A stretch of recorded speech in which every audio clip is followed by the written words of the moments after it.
entire volume of Keshwananda.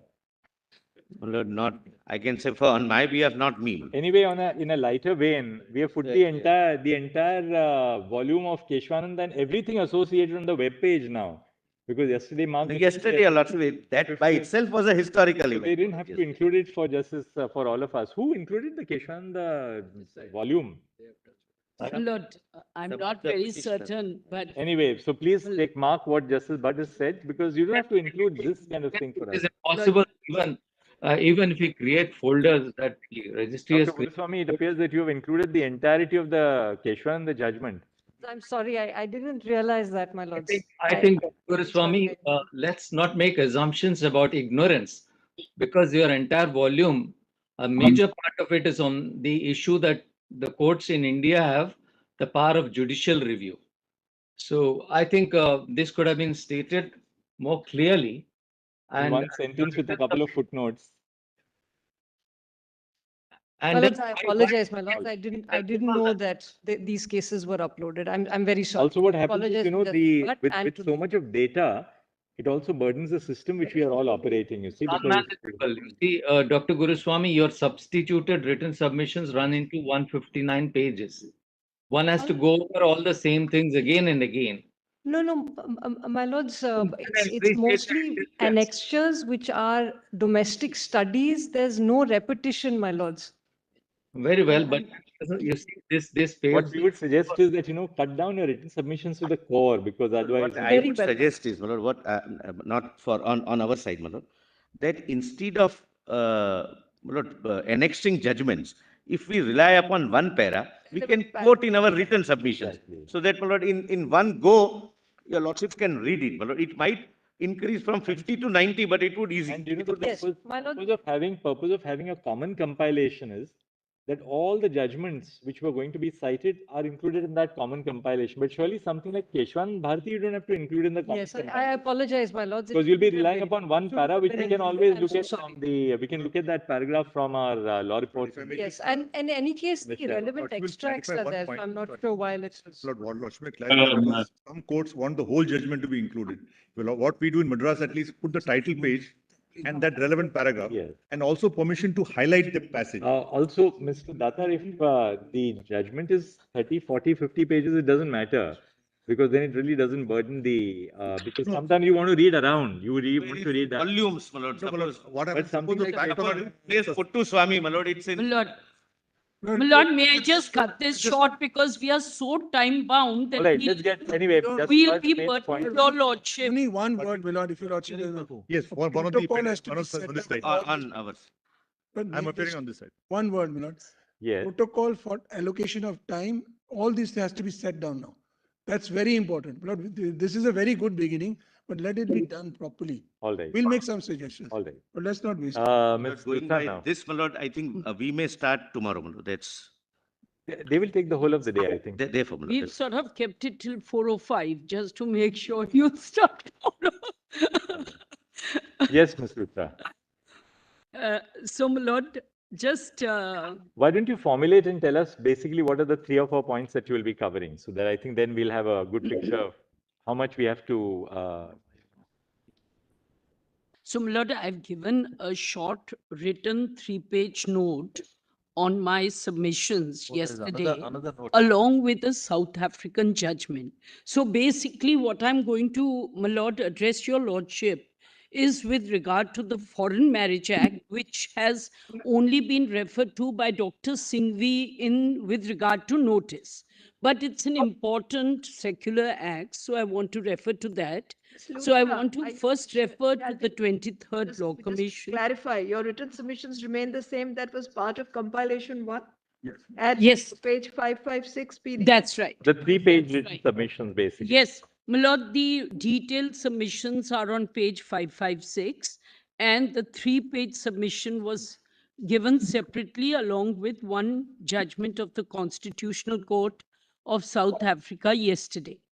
What page is that? It's called a written note, so it's just a 3-page note Yes. saying what are the basic points that I will cover. वो 3 page वाला कहाँ है? Okay. Has my lord Justice Kohli got that? Written submission. Hold on. Yes, yes. My lord, it will be in the same folder as the written submissions. Yes. So what are you going to argue, Ms. So- Nisha, tell us? So, my lord, the 23rd Law Commission report I'll refer to briefly, which was the precursor of the Foreign Marriage Act. Then the Foreign Marriage Act and the fact that it applies to one Indian citizen living abroad who will marry a foreign citizen and their rights which come under the Foreign Marriage Act. Then, my lord, after that, I want to refer to the Committee of Nations because that is what Section 17(3) of the Foreign Marriage Act talks about. Then, my lord, I will want to refer to 3 judgments. My lord, all the Indian judgments have been referred to by Mr. Rodki in detail. And the foreign judgments, Oberfell has already been referred to in detail in Nalsa, in Puthuswamy, in Navtej. Lord, I want to refer to 2 of those, the Yogakarta principles, and then, my lord, the read-in and the judicial interpretation, and how the Special Marriage Act and Foreign Marriage Act, both are actually, the Foreign Marriage Act is really an extension of the Special Marriage Act. So, my lord, that's briefly what I'm. All right, why don't we follow your note now, that note which you gave this morning? Yes, Then my we lord. can pause and you can sort of explain. It's a very short 3-page note, so we can really explain that. That's the best. So let's start with the background. Yes, my lord. So what is distinct about the petitioner number 1 and 2 herein is that they are the only persons who are legally and validly married in another country, that is the United States of America. They were married in Texas under the valid civil law, and they have a 4-month-old daughter. So, my lord, they had a relationship and a commitment to each other from 2012.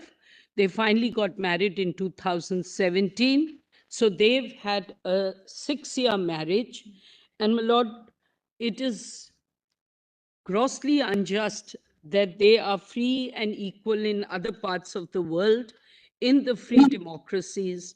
But in India, the country of the birth of petitioner number 1, they are invisible and their rights are not recognized.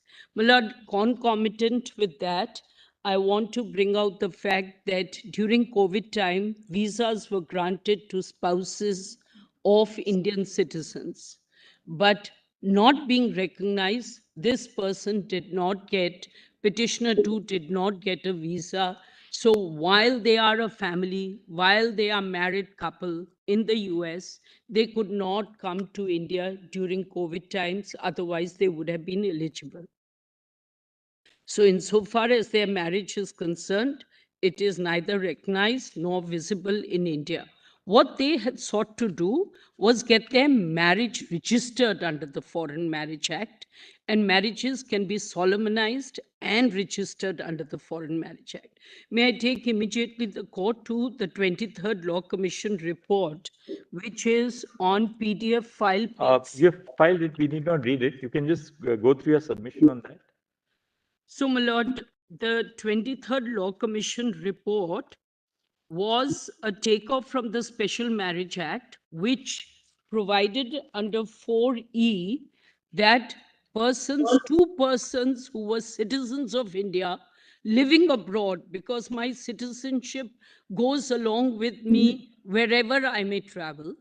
So They were basically, the Special Marriage Act applies when both parties are Indian citizens. would apply, used They're- to apply. Yes. But then that clause was deleted, and the Foreign Marriage Act came in its place, saying even when one is a citizen, they dilated on the fact whether domicile should be included, other requirements should be included, came finally to this, that at least one party is an Indian citizen, they'll be able to get matrimonial relief.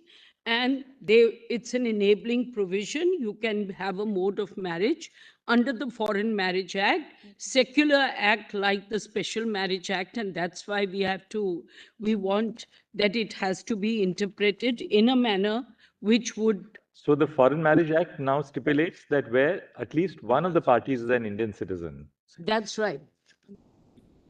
That is the only criteria, and I will read with some details 17.3 of the Foreign Marriage Let's Act. see the Foreign Marriage Act. So if you're Brothers, brother Kaul and brother Bhatt, you have the Foreign Marriage Act with you readily available? It's available with us, Chief. Yeah. Let's see the provisions. This is a relevant provision. So, my lord, can I just take your lordship for a minute to the statement of objects and reasons? Sure. It basically says the following are the salient features of the bill. One, it provides for an enabling form of marriage more or less on the same lines as the Special Marriage Act. Two, it seeks to lay down certain rules in respect of capacity of parties, conditions of validity of marriage, and also provides for registration. Three, the provisions of the Special Marriage Act in regard to matrimonial reliefs are sought to be made applicable with suitable modification not only to marriages solemnized or registered under the proposed legislation, but also to other marriages solemnized abroad to which a citizen of India is a party. Now, my lord, if I may take your, my lords, to section 4.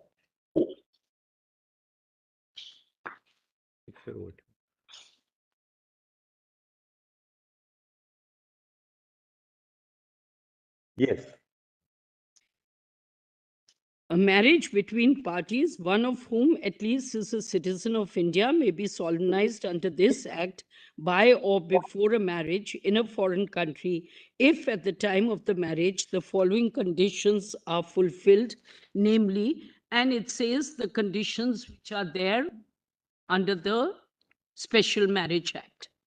My lord, the interpretation of 4C would have to be read in. Now, Dr. Singhvi has already spoken about section 5, which is notice of intended marriage. And now, my lord, if I may take my lords to, and solemnize of marriage where no objection is made, 9. Now 11, my lord.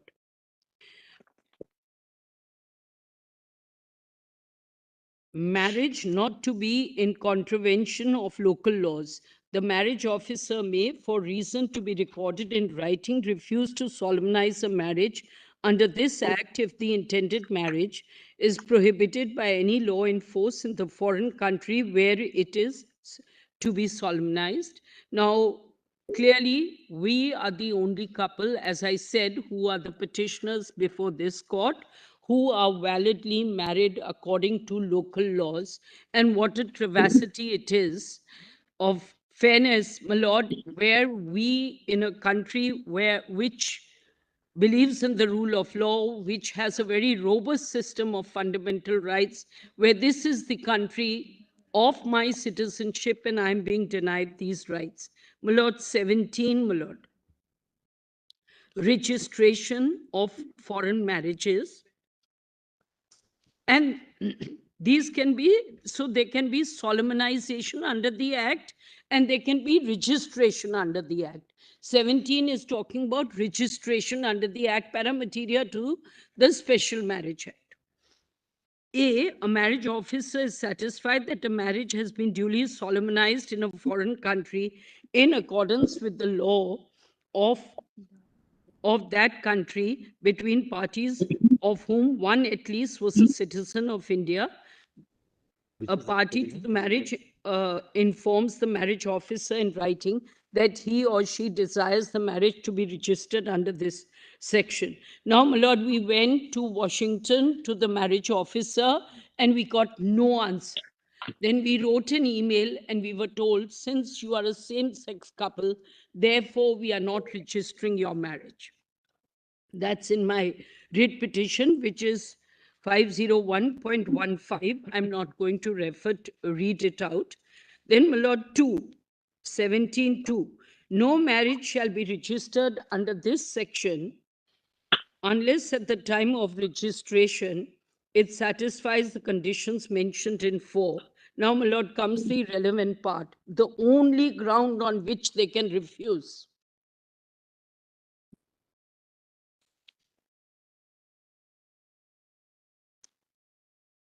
The only ground on which they can refuse is the marriage officer may, for reasons to be recorded in writing, refuse to register marriage under this section on the ground that, in his opinion, the marriage is inconsistent with international law or the Committee of Nations. Today, 34 countries have accepted same-sex marriage. The country in which local law I have been married recognizes my marriage, and therefore the marriage is in accordance with international law. With regard to the Committee of Nations, my lord, my case is that it accords with the Committee of Nations, and India has always recognized, whether through Vishaka, whether through Alcon, whether through a host of judgments, that Committee of Nations principle will be respected by the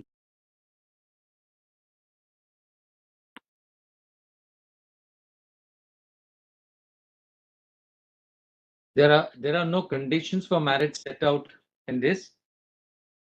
only on 4. Section 4, my lord. What are those Section, conditions? Section 4, neither party has a spouse living, neither party is an idiot or a lunatic. The bridegroom has completed the age of 21 years and the bride the age of 18 years at the time of marriage. But because it says under section 11 that marriage not to be in contravention of local laws, and my marriage was valid under the local laws in Texas in the USA, the marriage is not in contravention. So, and it is in compliance also of section 4. So there are only two conditions. One, that it should be in accordance with international law. Second, it should be in. It mentions about prohibited degrees. Where is the prohibited Yes, degree? yes, my lord. Where is it? Four proviso. No, 4D. Yes, no, but 4D and 4 proviso. where do we get what is prohibited degree of relationship? 2A, my lord. Same as SF. Degrees of prohibited 2A, my lord. Special Degrees marriage. of Special prohibited relationship.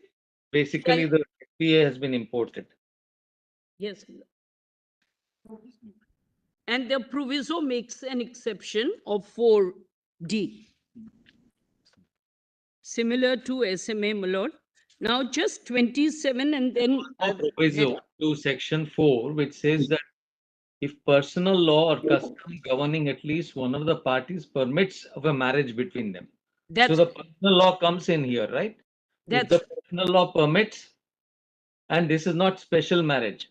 If the personal law, if one is let's say, of belonging to X religion, it personal law permits or does not permit. If the personal law of the other person permits it, then the marriage is possible.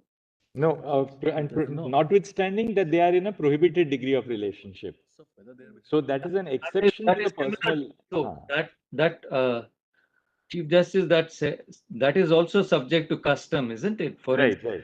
So what it says is where the personal instance- law or custom Yes. governs, permits the marriage between the parties, then even if they were otherwise within a prohibited degree of relationship under the Special Marriage Act, that marriage would be valid. That marriage can be registered. So that is up to custom. Then we bring in custom there. Right.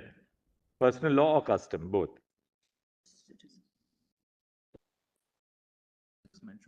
my lord, section 27. So the matrimonial reliefs, if I may just point out section 18, which I won't read, are in accordance with the Special Marriage Act. And my lord, all matrimonial judgments, because they deal with the status of parties, and therefore there is great importance, are judgments in rem under the Evidence Act. So great importance to my status. No one can just brush it under the carpet and say that, look, how does it matter? You can have a live-in relationship. The live-in relationship does not answer my status. And my status as a person who is married, who has rights under marriage, has to be recognized if I have to get true equality. My lord, section 27. Act not to affect validity of marriages outside it. Nothing in this act shall in any way affect the validity of a marriage solemnized in a foreign country otherwise than under this act. And my lord, 17 does a deeming provision under 17(6) that you are deemed to be married under this act. I failed to point that out. 17(6), a marriage registered under this section shall from the date of registration be deemed to have been solemnized under this act. So, my lord, as far as the Foreign Marriage Act is concerned and the scheme, my lord, that is what I wanted to refer to. Now, my lord, if your lordship may come to the next point that I wanted to speak about, which were the rights of citizens under the Foreign Marriage Act. So, as I said, my lord, the Foreign Marriage Act envisages marriages solemnized abroad would be recognized as long as they are within local laws of the country. They would be registered if they are in accordance with the international law and they are in accordance with the Committee of Nations. My rights as a citizen cannot be denied to me just because I'm living abroad. Look at the anomaly it creates. I am a married couple abroad. I have a family abroad. I come to India and then we become strangers in this country just because we have not interpreted or given full effect to our constitutional and fundamental rights under Part 3. So if same-sex and gender non-conforming couple marriages are excluded, my marriage becomes invisible. I, as an Indian citizen, will have my rights trampled upon. I come here, my spouse, petitioner number 2's in-laws are in Model Town in Delhi. It's so near home. And yet they cannot travel, they cannot be recognized. They become non-family, non-citizens. This cannot be, my lord. They cannot be non-married just because they are entering the soils of this country, which upholds fundamental rights. All right, let's go to item 4 of your submission. You made the Yes. So, my lord, item 4 is what, my lord, 4 is what I've just referred to, that discrimination on the ground of sex, sexual orientation, gender of my partner is violative of my inherent human rights. So, my lord, for this, special reference would have to be to Article 50. Discrimination on the ground of sex. So discrimination happens on the ground of my sex, my partner's sex, my sexual orientation, my partner's sexual orientation. My lord, even if we don't emphasize on my freedom of expression, we don't of my right to life, my right of equality and marriage equality, the most fundamental is that it is discrimination on the ground of sex. Same way as in many parts of the world, women were not given right to vote only on the ground of sex. There is no distinction. There is no distinction.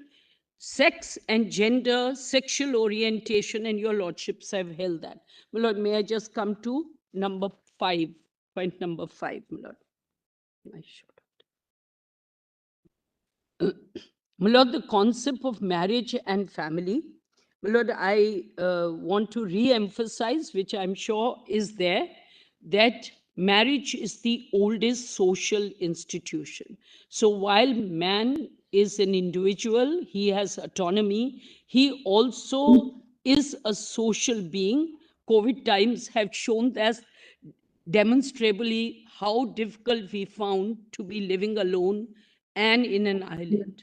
So being a social person, this is the oldest social institution, and marriage is an expansive, evolutionary, inclusive concept.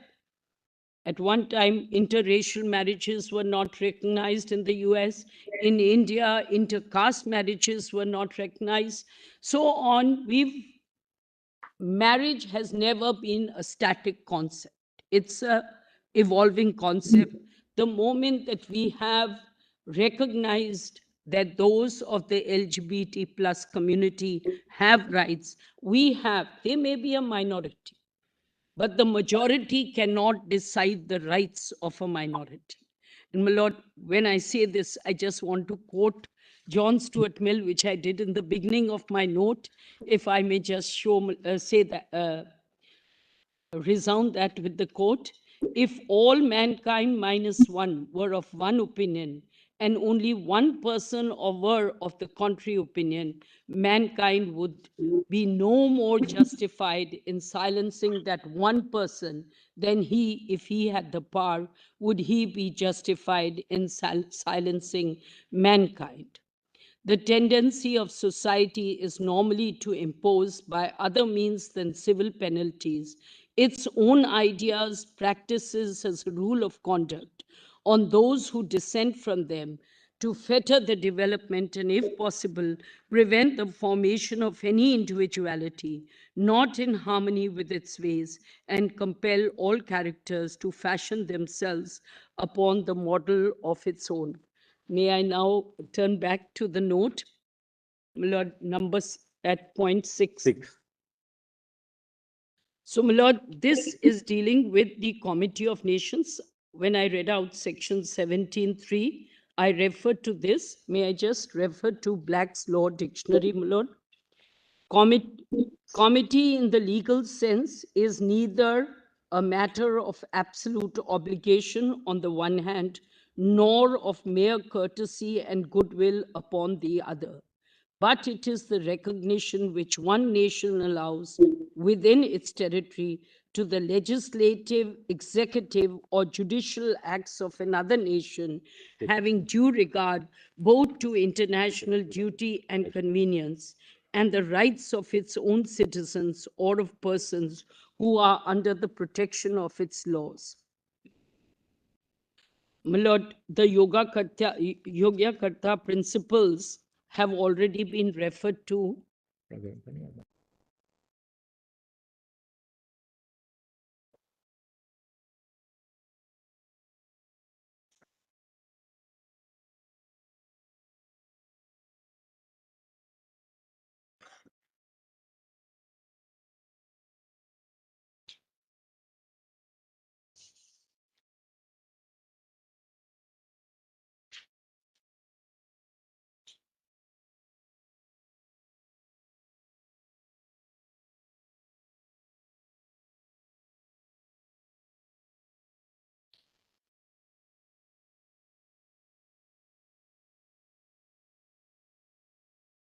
May I refer to, sorry.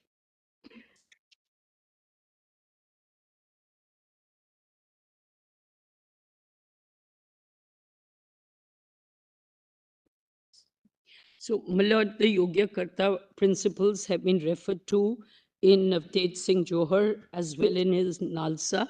I'm only going to read para 563 of Johar, which is in my written submissions. I'll just read it out.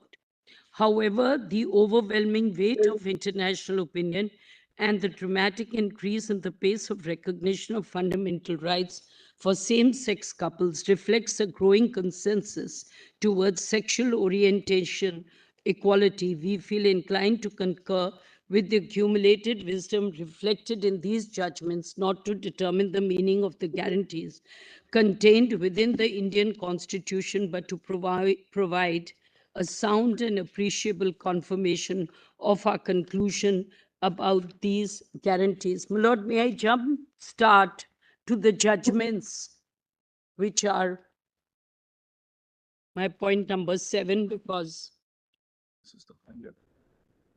So, my lord, what I am saying is constitutional committee. The fundamental rights require not just committee of nations. The word is constitutional committee. And at the risk of framing this, there has to be a constitutional committee. India cannot be lagging behind.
Now we'll go to your point number 7. Yes, my lord.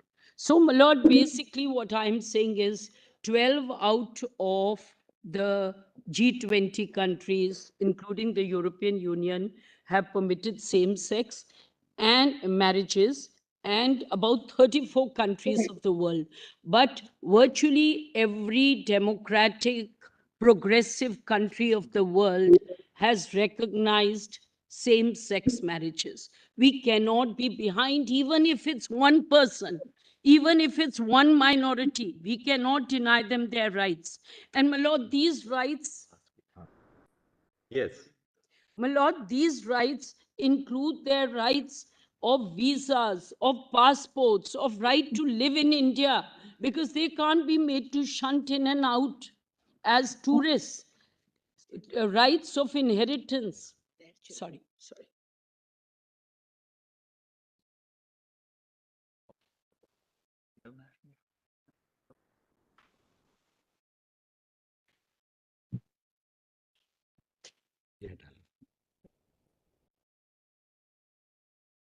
My lord, Yes.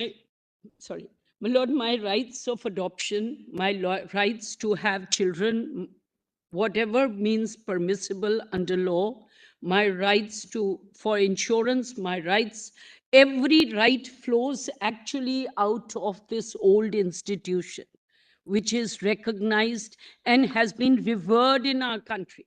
So we can't just wipe it clean by saying that it means nothing. Now, my lord, your lordships may just look at 3-4 judgments which I want to refer to, which are court-led recognition of same-sex marriages. Because the issue that was being raised was, should it be by the court, should it be by parliament? The constitutional duty is of these courts to uphold Part 3 of our constitution.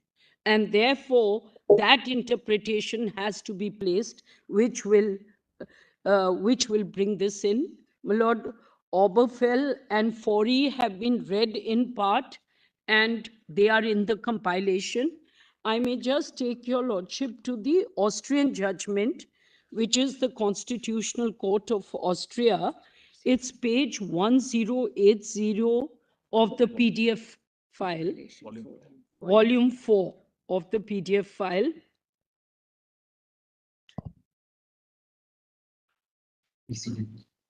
First April. What little time. So, my lord, if I may take your lordship to 1080. This was a case, my lord, in Austria. They have 2 parallel legislations, one permitting marriages. Which volume would this be? Volume 4, my lord. Yes. 4 in the judgment compilation. Yes, we got it. 1080. Does Justice Call have it? My lord, just a minute.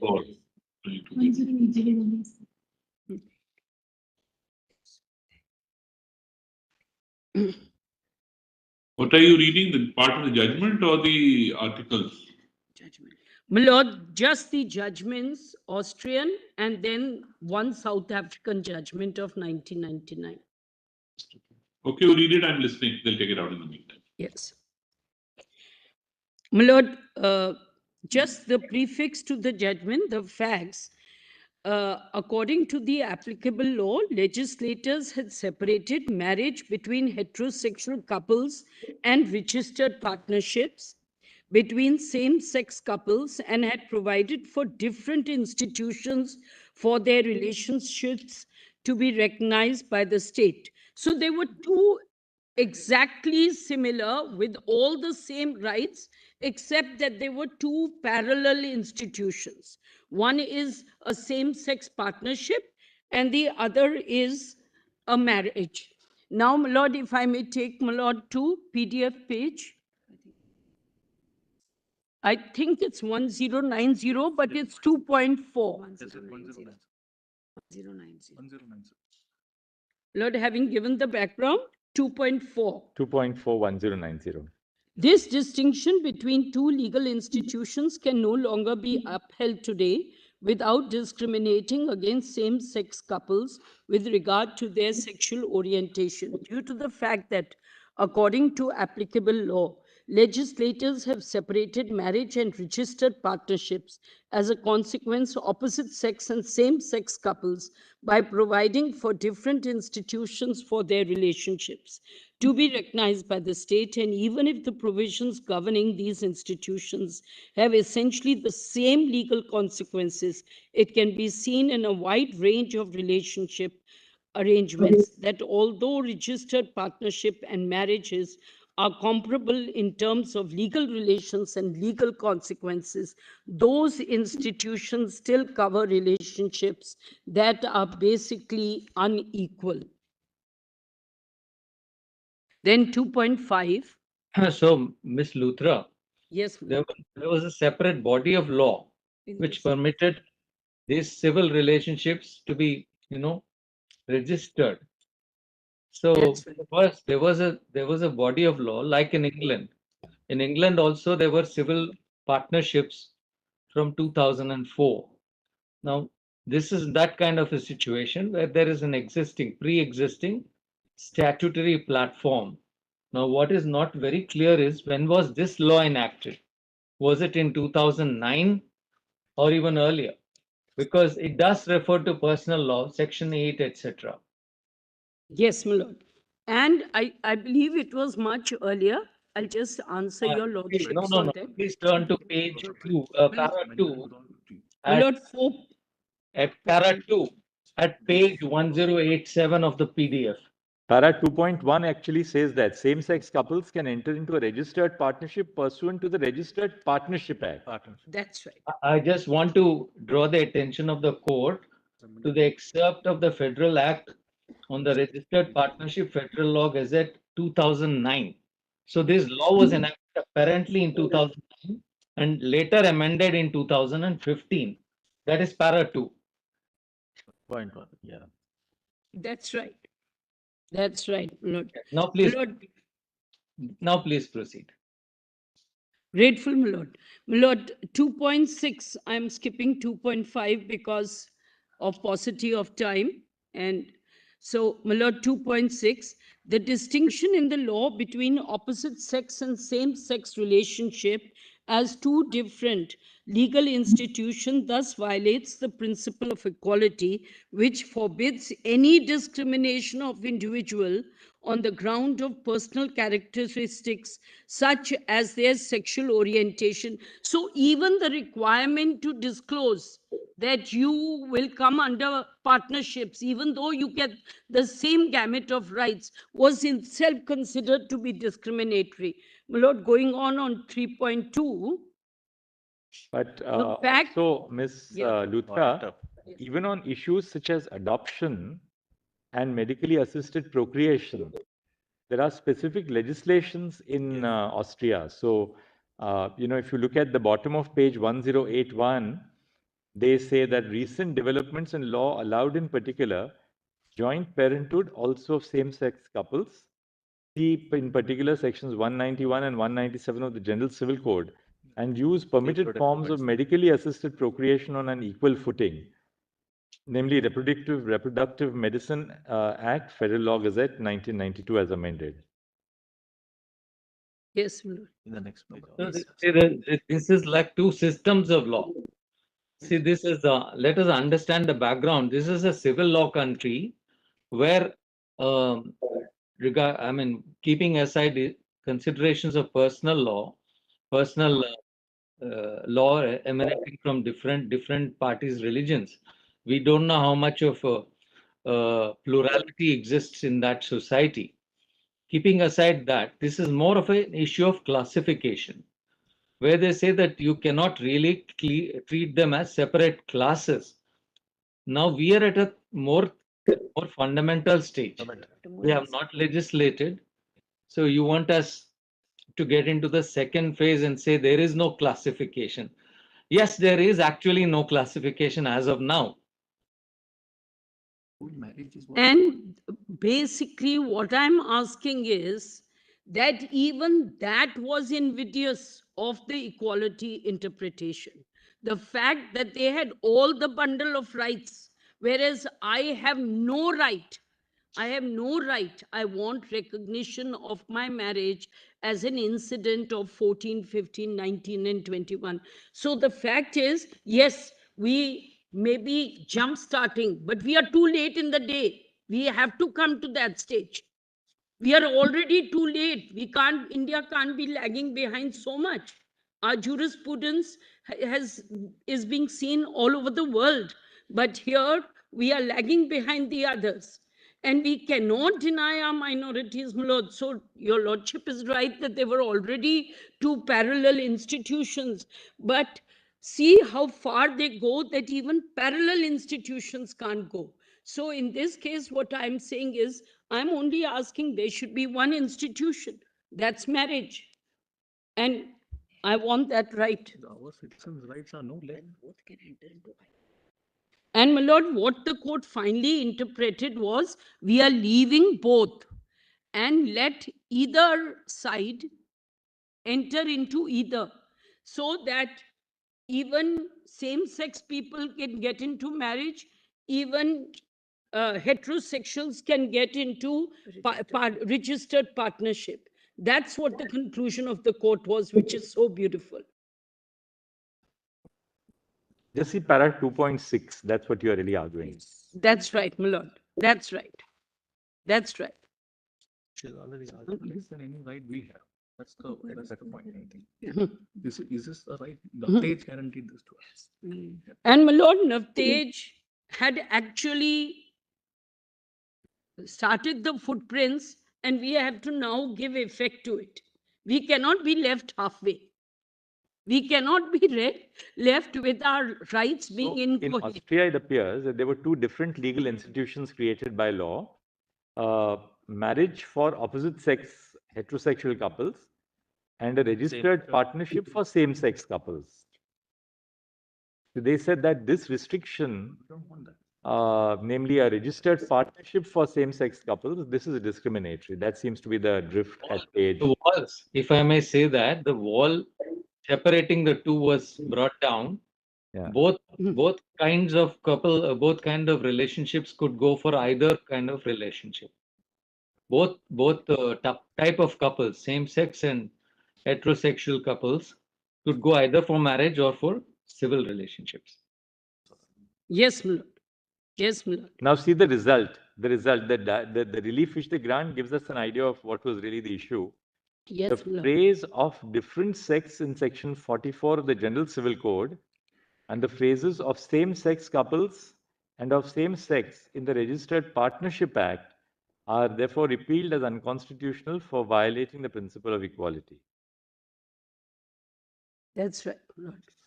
And what it's saying, setting a deadline, whatever, the finding that earlier provisions shall not re-enter into force is based. All right, I think, thank you, don't- Ms. Yes. Gupta. Now I think we'll wrap up at this, otherwise we'll. My lord, look now at the others, as with far the as others. this judgment is concerned, this is over. May I just take your? There's a South African judgment, National Association, just briefly, maybe just one para we can see there. My lord, the South African judgment, which is part of my written note, and my lord, what it basically is, the position was. What's the with PDF regard- page? PDF page? PDF page, This is part 5. part 5, my lord. It was with the note. So, my lord, it's just next to the All right, note, all right. this note. My lord, this case was preceded by the Luthra, form. it's not part of volume 4, this national. No, volume 5, then with my note, it's national, no, not, is it volume 5? There's no volume. It's part of the written note that was just the 3-pager. Yes, Three-page one. Yeah. we've seen that, National Coalition for Gay and That's- Lesbian. Yes, yes, my Right, lord. right, it's there, yes. Yeah. Yes. It's at page 4 of the note. Are you Yes. referring to a particular para? Sorry, my lord. Any para number? You can give the. Yes. Your ladyship, the Paras which we are relying upon, and we are emphasizing are 49, 50, 51, 53B. I want to read some of them: 55, 56, 62, 67, 71, and 72. Just give us the best paragraph. Let's go to that. Yes, my lord, can I just give the background? That it was basically an interpretation of the Aliens Control Act, which was the immigration law.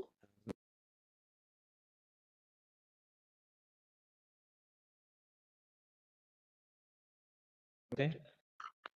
My lord, I'll just give a little background, then I'll just read out 3-4 of the important paras and be done. My lord, 25(2) of the Aliens Control Act said that it permitted foreign heterosexual spouses of permanent South African residents to apply for immigration permits, but not to foreign permanent same-sex life partners of such residents. So in that sense, it's para materia to the petitioners herein. And the court said that it was an unfair discrimination. So if I may take my lord to your lordships to para 53B, and then how it's to be read down, I will just read that. PDF page 34. PDF page 34, para 53B.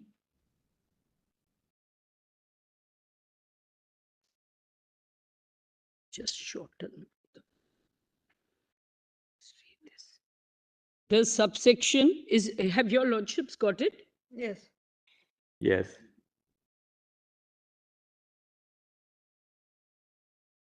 The subsection in this context, in effect, states that all gay and lesbian permanent residents of the Republic who are in the same-sex relationships with foreign nationals are not entitled to the benefit extended by the subsection to spouses married to foreign nationals in order to protect their family and family life.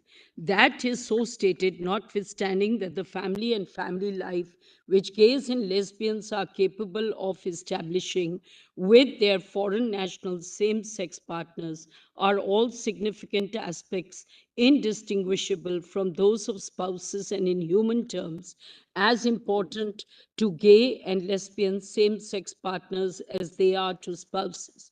54. The message and impact are clear.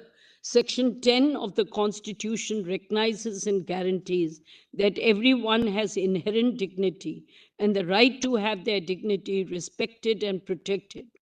The message is that gays and lesbians lack the inherent humanity to have their families and family lives in such same-sex relationships respected or protected.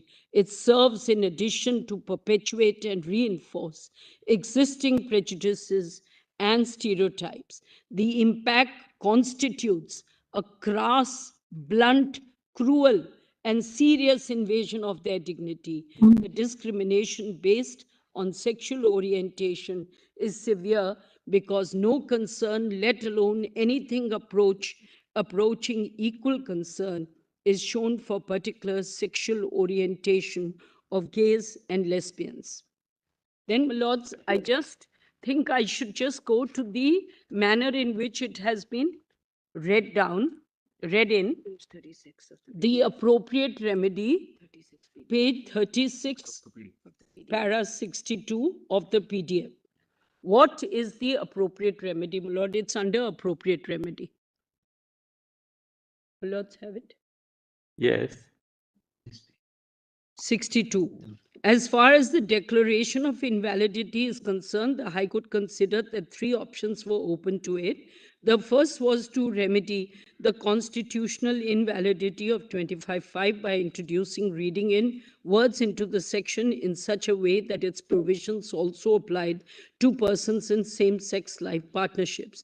The High Court decided against such remedy as an appropriate one, principally because it was of the view it was not possible to define with a sufficient degree of precision the words that had to be inserted in 25(5), in order for it to comply with the Constitution. The second was, my lord, can I just take your lordships to 67, just to precede the time?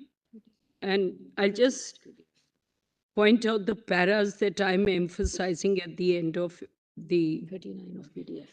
39 of PDF, para 67. I am persuaded by Mr. Tengove's submission that as far as deference to the legislature is concerned, there is in principle no difference between a court rendering a statutory provision constitutional by removing the offending part by actual or notional severance, or by reading words into a statutory provision. In both cases, the parliamentary enactment, as expressed in a statutory provision, is being altered by the order of a court, in one case by accession and the other by addition. Lord, now para 82, PDF 43, 43, PDF 43, para 82.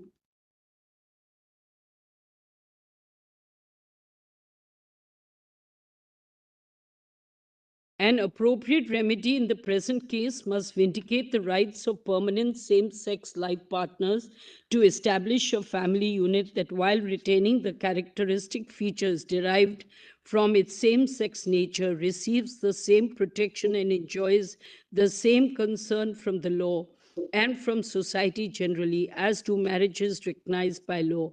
But it must vindicate at more than an abstract level.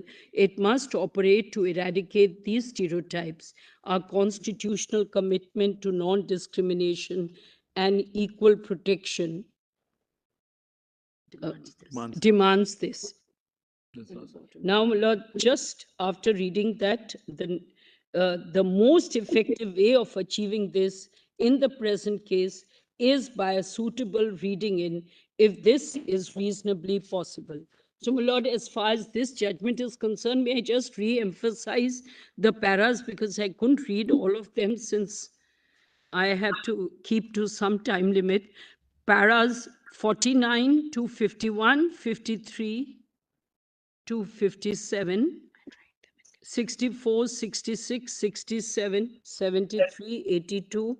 Actually, 86, they read in the words Yes. after spouse, they read the words or partner in a permanent same-sex life That's- partnership. That's right. Because what they you could get an immigration permit for a spouse. Now, spouse was interpreted to mean a heterosexual spouse. In para 86, they say we will expand that by reading the words or partner in a permanent same-sex life partnership. So, my lord, in para 97, they give the final summary, and then in 2.1 of 97, at the para 97, 98, I'm sorry, of 98, the omission from 25.5 of the Aliens Control Act, after the word spouse of the words or partner in a permanent same-sex life partnership, and my lord, I would say LGBTI, whatever, partnership is declared to be inconsistent with the Constitution. And then the next page, 2.2,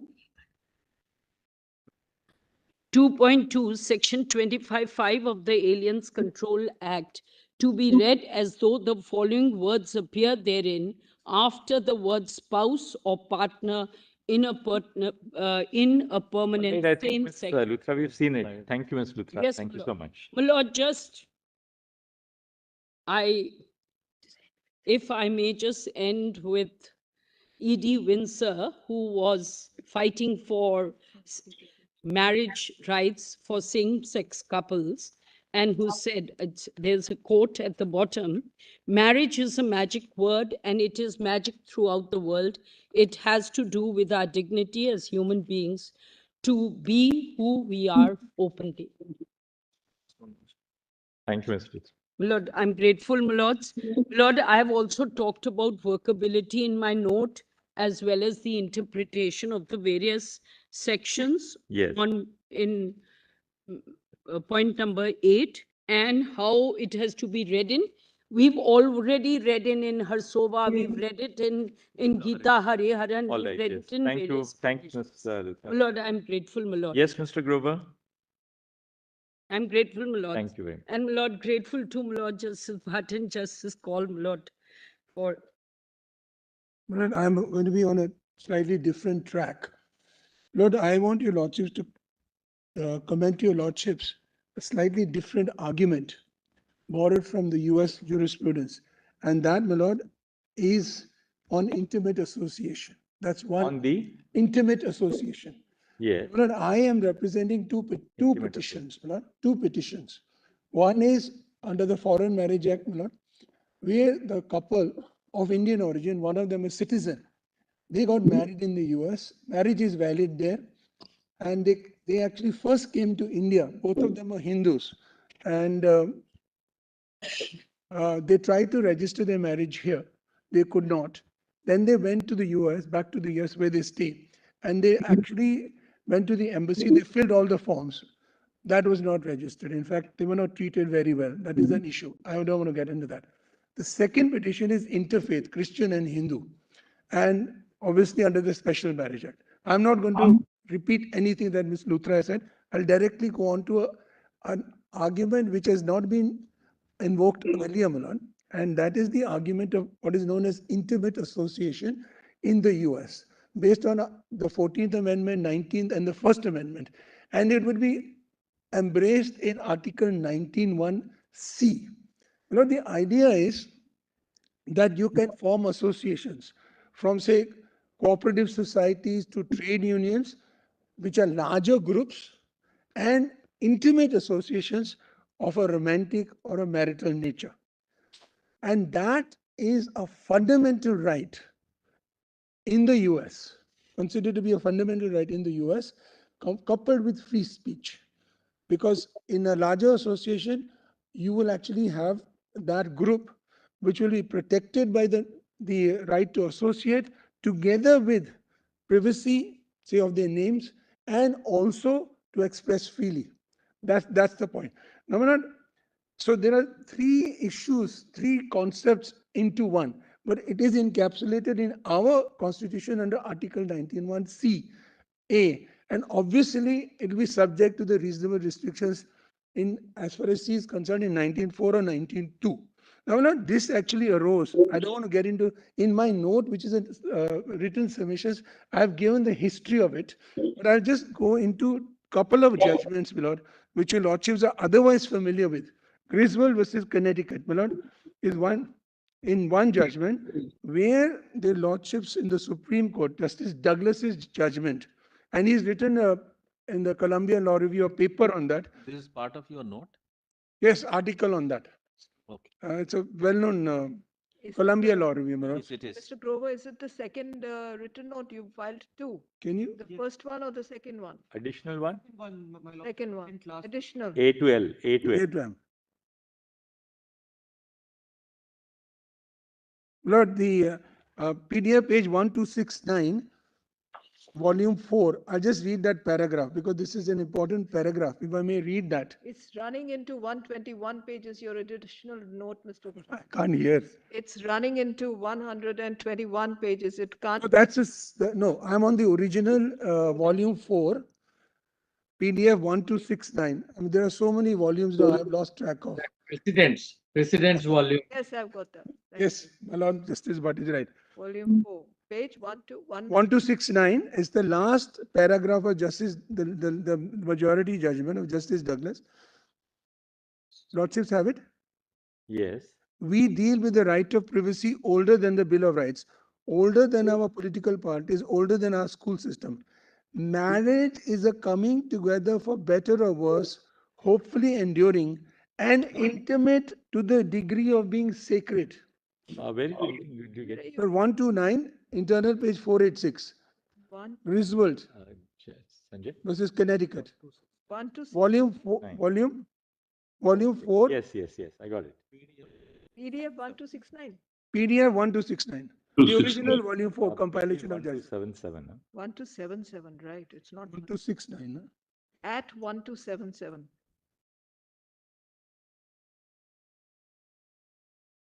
Mine is showing as 1269. That starts Uh, at 1269. I'm sorry, my lord. Sister, it's at This is Paul. 1269 with My me. lord. Just before the concurring view of Justice Goldberg. My lord is right. Obliged, Lord. Grateful to my Lord Justice. PDF 1277. All right. I'll just quickly read that. We deal with the right of privacy older than the Bill of Rights, older than our political parties, older than our school system. Marriage is a coming together for better or worse, hopefully enduring and intimate to the degree of being sacred. It is an association that promotes a way of life, not causes, a harmony in living, not political faiths, a bilateral loyalty, not commercial or social projects. It is an association for a noble, for as noble a purpose as any involved in our prior decisions, which are all about larger associations, etc. Now, my lord, this actually has been finally given up imprimatur by the Supreme Court in a famous case versus the Roberts versus Jaisis, which is in that additional written submissions, my lord.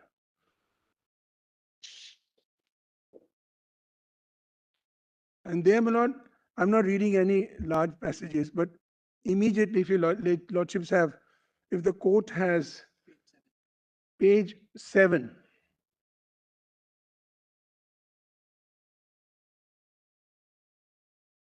lordships have the additional note that we sent last week. And in that, there is Robert versus Jaisis, page 7.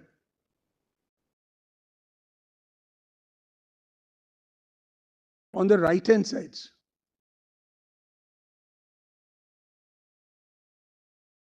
Under on intimate association. My lord is absolutely right. Subpara Roman 8. I'm sorry, Manoj. Subpara Roman 8 refers to Roberts versus United States. Yes, subpara 8. Yes. On the main judgment, my lord. So, Which page? the personal affiliations that exemplify these considerations and therefore suggest some relevant limitations on relationships that might be entitled to this sort of constitutional protection are those that attend the creation of sustenance and family, marriage. The judgments are quoted. Family relationships by their nature involve deep attachments and commitments to the necessarily few other individuals with whom one shares not only a special community of thoughts, experiences, and beliefs, but also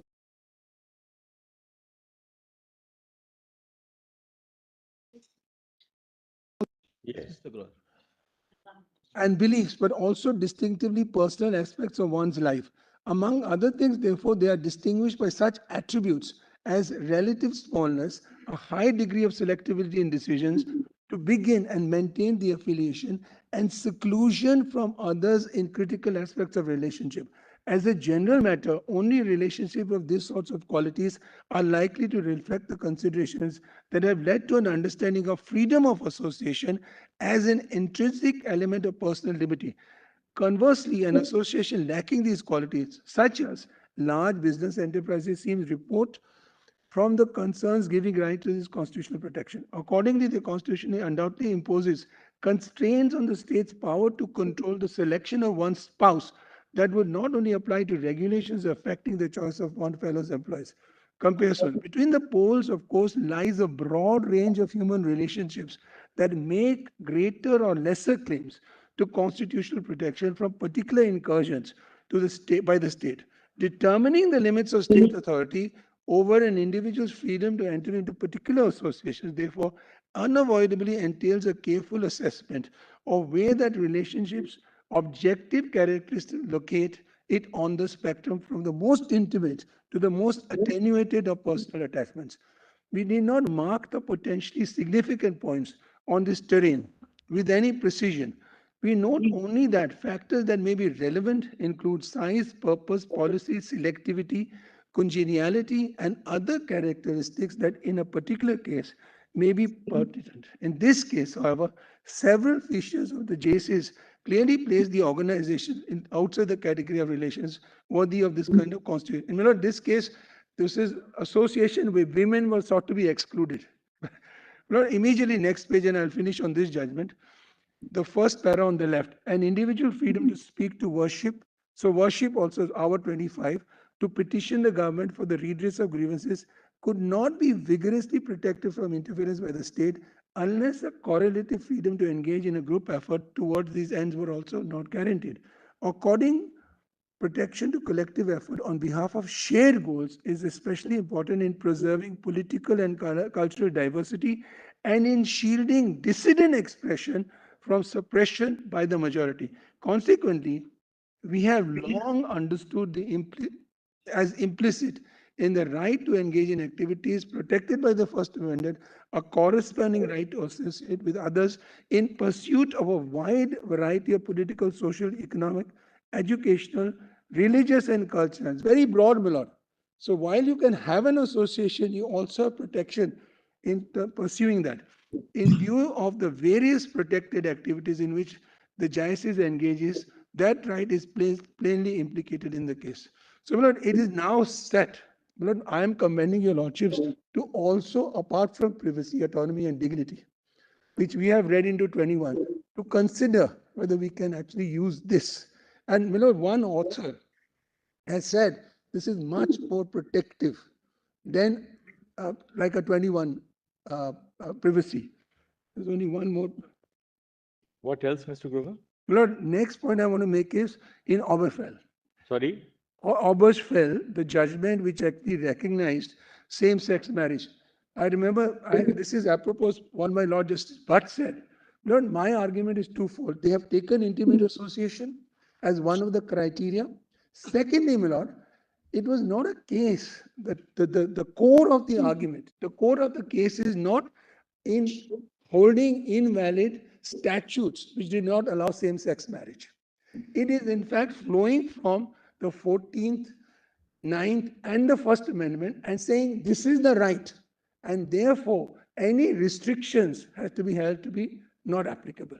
That is this. And Milord, if your lordship will just go to Oberstfeld, and may lordship, I know that the syllabus cannot be used, but the syllabus is a very precise summary and is by the court itself. And that is, my lords, Mr. Grover, my lords. that's precisely the point I made, that it can be used only for the purpose of a declaration. It's No legislative content to that.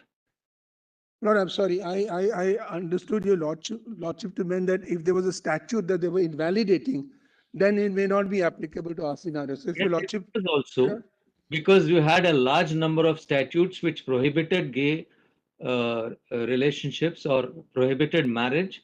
There were several constitutions, state constitutions, which enacted prohibitions. Those were outlawed. If you see the schedule to the, I think, majority judgment. Therefore, there was that part to it, but that was the cause. So in the course of that, they said that there's a right to marriage. So in that, there are two parts. One is the declaratory part. Yes. The second is the consequential, or rather, the part. I appreciate what my lord is putting to me. I agree with my lord. Only thing I want to add is that the core is not to strike down the statute. And if your lordships, I'll only point and not read out because it's lengthy. No, you can't say that it wasn't. It was both. In order to say that there is that these are unconstitutional, first it was necessary to declare that there is a right to marry. Lord, may I commend your lordships to actually go to the relevant portion, volume 4 again, 2399. I'm not going to read it because time is limited. But there is the syllabus, and the syllabus is an accurate summary. And my lord, lordships only, I will only read only a portion of that. But I agree with my lord. That was an incidental thing about invalidating statutes. That was not the core of the argument. So if your lordships have the time and will have the time to read the whole judgment, it'll become very clear. But my lord, if your lordships will just go to the page 2400.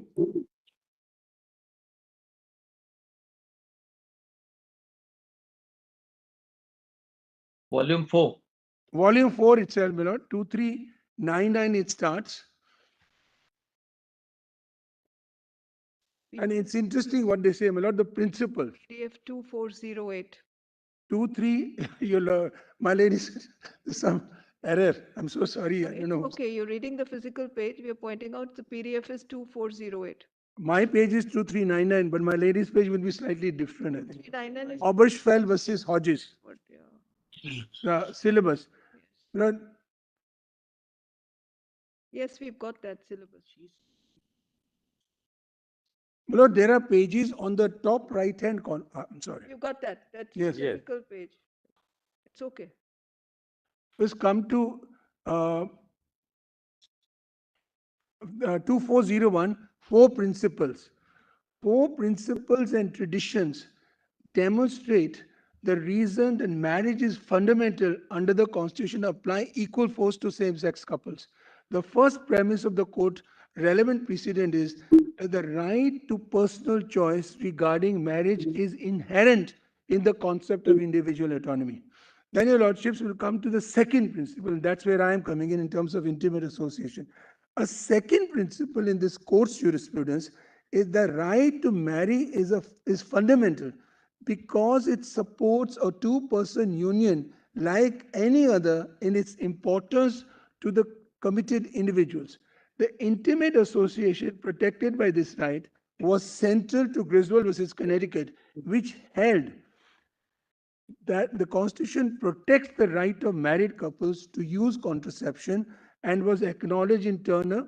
Supra, the same-sex couples have the same right as the opposite sex couples to enjoy intimate association, a right extending beyond mere freedom from laws seeking making same-sex intimacy a criminal offense.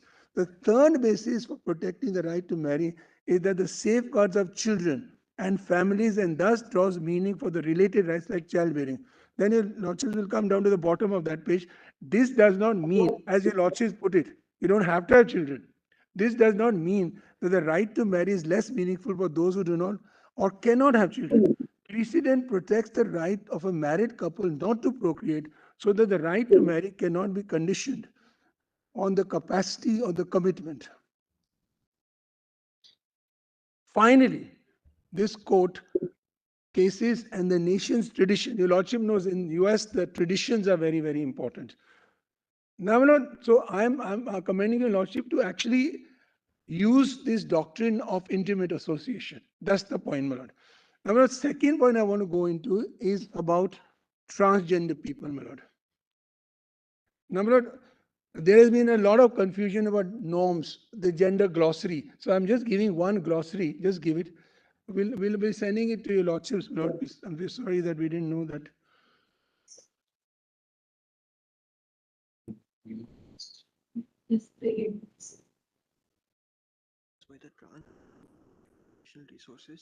Lord, these are just the glossary. Your lordships are now. Your lordships got it. I don't know how to Yes. give it. Just send it. How will you send it? You just email it. Lord, here I want to, your lordships, to go to Nalsa's judgment, which is in volume 1. What I want to say is, my lord, in the affidavit filed by the Union of India, unfortunately, my lord, they seem to be of the opinion and impression that in ancient India, up to the advent of the British, we did not have non-heterosexual relationships. This is completely incorrect. And there are tomes and tomes of literature now available which shows that these relationships were prevalent. They're not only prevalent, but scriptures actually record it. So I'll only refer your lordships, the court, to certain distinct, but please see Nalsa. Nalsa is in volume 1 and paras 13 to 20, because this was argued by us in Nalsa, and that's why ultimately they said it is part of our tradition. Unlike in Europe, in that sense, Europe was backward. Prior to the British, we already had the notion of Tritiya Prakriti. It was part of our tradition. And in terms of marriage between non-heterosexual couples, transgender and cis male, transgender and cis female was common. And it's actually noted in our scriptures also. Now, volume 1, my lord. I'm coming to Ruth Vinita later. Paras 13, my lord. Just see this. And my lord, I'm sorry to say to refer to transgender in a derogatory manner is completely unacceptable. And that was the British notion, not an Indian notion. Unfortunately, my lord, right after the British, we ourselves, people like us, the middle class, upper middle class, have imbibed that prejudice. We have to get rid of it. Even today, it is actually prevalent. Lord, para 13. And my lord, the notion of transgender is an English term. We had other terms, hijra, chokapa, kothi, etc. My lord, where a person would actually take on another gender physically. But in terms of, my lord, thinking, in terms of theory, and this is in the Nalsa judgment, my lord, the Buddhists and the Hindus construed this as a physical parameter, whereas Jains, in their scriptures, considered that as a psychological parameter. So in the 13th and the 14th century, we were much more ahead in thinking than the Europeans. To argue that we didn't have this in our country is completely incorrect. Just for appearance.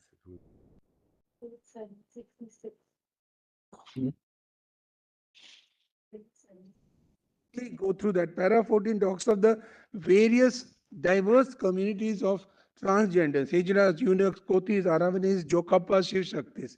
Then please see para 15. Lord Rama in the epic Ramayana was leaving for the forest upon being banished from the kingdom for 14 years, turns around to his followers and asks all men and women to return to the city. Among his followers, the Hijras alone did not feel bound by this direction and decided to stay with him. Impressed by their devotion, Rama sanctions them for the power We to read that, enforce. yes. We Para get your 14. point. I'm not going to read it now. All I'm saying is that this is well known. It is now incorporated in a judgment. I'm not relying on literature. It's incorporated. And please see para 17, which I was referring to. Jain texts make a detailed reference to transgenders, which mentions the concept of psychological sex. That's why Nalsa then actually incorporated these notions and said a person can actually be born as a male and he can say from tomorrow, psychologically I'm a woman, I'll assume the woman form and it is his or her right, autonomous right to assume that form. It is not through the intervention of the state. That's what Nalsa says. Ultimately, my lord, your lordships have the Transgender Act. And the Transgender Act actually under section 4 confers, 4 to 7 actually confers the right.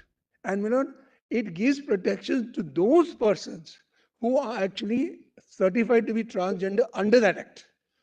But you can first be a transgender, then you can assume the male or the female form through certification. Now, very importantly, my lord, what has happened is, just see this. If I am a male person, cis male, I marry a woman, cis woman, my marriage is valid according to the law.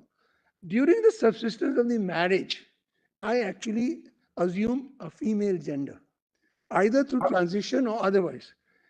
The law does not say that the marriage becomes void or voidable. In fact, it recognizes it under the Transgender Act and the transgender rules. That is the state of affairs under the present law. And secondly, my lord, certain states, including Kerala, and I've given that form, my lord, they are encouraging, I've got the translated, my lord, I have to translate that. They are encouraging people who are married and they're actually being financed so that they can actually. So states are recognizing these marriages.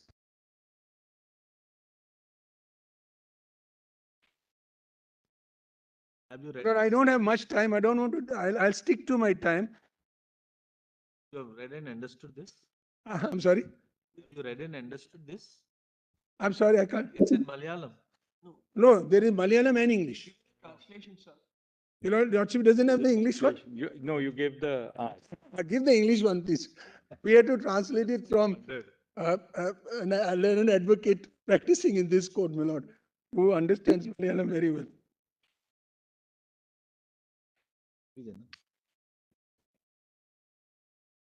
Yeah. But there might be some considerations there, because if there is an existing marriage My lords. and that existing marriage has resulted in, let's say, children and a family, Hmm. this kind of, if this is not preserved, that will lead to perhaps that some untoward adverse consequences to members of that family. Your lordship is absolutely right. But at Yes. the same time, one could also envisage a situation where the legislature would have said that no, it's void or voidable. Because No, if you the change your point is, religion, like, then you're sorry. looking at a legislature which doesn't take into account realities, no? Hmm. I So agree. here there is, it's a different kind of reality which you are wanting the legislature to take care of. Whereas that's Yes. another situation where the parties have, a certain something has happened which they don't want it to result in consequences, which is not of the making of the other parties who may be deemed innocent or whatever. We don't know. Ordinarily, suppose a person actually reassigns his or her gender in a marriage, the other party would say, I want to divorce you. The legislature has not taken that view. The legislature has Moreover, actually that too is an taken, assumption. That too is an assumption based on, with all due respect, certain classes. Because if you do that in a certain community, you may lose your status. We don't know how things work out. It's a very plural and diverse society. very well, Manoj. That's one of the issues that Justice Call, would you want to take a little break, a 5-minute break or something? No, I'll finish in 2 minutes, Manoj. I'm good, Justice Chur. For the time being, I'm good. I can continue if you want. All Yeah, right. Manoj, I won't take much time. I'll finish in the next 5 minutes. The third point I want to make, my lord, is that there has been argument on the other side that it is for Parliament to legislate on this issue. But let us look at Yes. let us look at the record. Issues have been coming up, and I have given, my lord, a document by what is known as the Pink List India. They have been actually observing and monitoring what is happening to LGBTQI issues in Parliament. And there has been no positive response for the last 5 years, Manoj, on doing anything positive about this issue. So, can we expect, my lord? And in Obergefell, this was another issue. I didn't read that part. They also were told by the respondent states that we should wait for Parliament. And they said, no, we are not going to wait because the Parliament has disclosed its hand earlier, or rather the US Congress did. And the final point I want to make is about the so-called elitism. There are a large number of people are actually running away from their homes, couples, same-sex couples, they run away from their homes, and orders are available on the net. And we have compiled about 10 orders. And if your lordships will actually look at those orders, the origins of those people are from small towns. They are not from Calcutta, Delhi, etc. They are from very small towns. They come to the capital city where the High Court is, and they need protection. Right now, my lord, there's a case going on that I'm ending, where 2 women have come to Delhi from a rural area. And those 2 people have no place to stay. They are poor people. They don't have the money. If you have the money, you can afford to hire lawyers, etc. But most of the people who are runaway couples, same-sex couples, are poor people. They are coming from small towns. They come to the main city in the state because the High Court is there. So I've actually, my lord, compiled those orders. And if lordship only looks at the facts, it's anecdotal, it's not completely methodologically correct, but it would be evident they're not elitist. So therefore, my lord, this notion that this is elitist is incorrect. Lord, I'm sticking to my time. I'm much of, oh, no, my lord, only 2 things. No. My lord, there is, in my written submissions, just go there now. In my written submissions, I would be not doing my duty, as it were, if I did not read that portion. My lord, there's a poem which your lordship, I'll commend your lordship reading that in the beginning. Now, this is interesting. It's from Khalil Gibran. Then Almira spoke again and said, and what of marriage, master? And he answered, saying, you were born together, and together you shall be forevermore. You shall be together when white wings of death scatter your days. Aye, you shall be together even in the silent memory of God. But let there be spaces in your togetherness, and let the winds of heaven dance between you. Love one another, but make not a bond of love. Love one another, but make not a bond of love. Let it rather be a moving sea between the shores of your souls. Fill each other's cup, but drink not from the same cup. Give one another your bread, but eat not from the same loaf. Sing and dance together and be joyous. But let each one of you be alone, even as the strings of a lute are alone, though they quiver with the same music. Give your hearts, but not unto each other's keeping, for only the hand of life can contain your hearts. But I only want to say that this would have not been possible for me were it not for Justice A.P. Shah, Justice Muralidhar, and your lordships in the Navtej Johar judgment, and my mentors, Justice Kirby and Justice Kamrar. Thank you. Thank you, Mr. Grover. So we'll now have the arguments of Ms. Jaina Kothari. Please, my lords, may it please the court. My lords, I appear in the matter of Dr. Akkai Padmashali and others versus Union of India, my lords. I have submitted supplement submissions, which is a 5-page note. It is there in the written submission folder, but I also have some copies, my lords, which I'm... What would you be, what's the point that you're going to... My lord, this is just a more summarized version. That's all for today, since I just have 20 minutes. It's called, my lords, supplementary submissions. It's a 5-page Yes, I got it. which I have submitted. And if my lords, Justice Kaul Yes. and Justice Bhatt also have it. Yes, we've got it. Grateful, my lords, grateful. Yes. My lords, I have 3 points to make and I'll stick to my time. My lords, our first claim, my lords, this is the second petition for transgender persons. The only other petition was by Mr. K.V. Vishwanathan of Zainab Patel. My lords, our claim here is for marriage equality for all, not just same-sex marriage, my lords. We are seeking that there should be marriage for all persons, irrespective of gender identity or sexual orientation, and that is our fundamental claim. And I pray, my lords, that that claim or that framing be given to this matter, my lords. My lords, the first issue, very briefly, because it has been covered, is on transgender persons' right to gender identity. I'm not going to labor it much, but my lords, some points need to be clarified. My lords, trans persons are persons whose gender does not match the sex assigned to them at birth. So therefore, they may be born as male or female, and whatever sex may be assigned to them at birth, but they identify with a different gender. And therefore, under NALSA, this gender identity and the right to self-determine one's gender identity was protected by this Honorable Court. And this Honorable Court held that it is not only two genders, not just male or female, but male, female, or transgender. You could identify with either any of those gender identities, even without medical reassignment. And the purpose, my lords, of granting this right to self-determine one's gender identity is to get legal recognition to a whole bunch of other rights. It could be the right to vote, it could be the right to get a driver's license, including the right to marry, which was read out. And I've written the para numbers. The right to marry of transgender persons also was specifically recognized under NALSA. My lords, in practice, what happens is that despite the recognition of one's gender identity, trans persons, my lords, are unable to exercise their full legal rights for many reasons. One, that despite NALSA, they still have to undergo medical reassignment to get their documents changed. A large number of them are not able to do that. And unless they get their medical documents changed, they don't get the access to a whole bundle of rights. In fact, technically, one could say that under the Special Marriage Act, if you come within a man or woman technically and have documents to show that, you may even be allowed to marry. But my lords, how many persons are even able to do that? And what about persons who identify not as the binary genders, but as transgender? There is no coverage of that. Yes.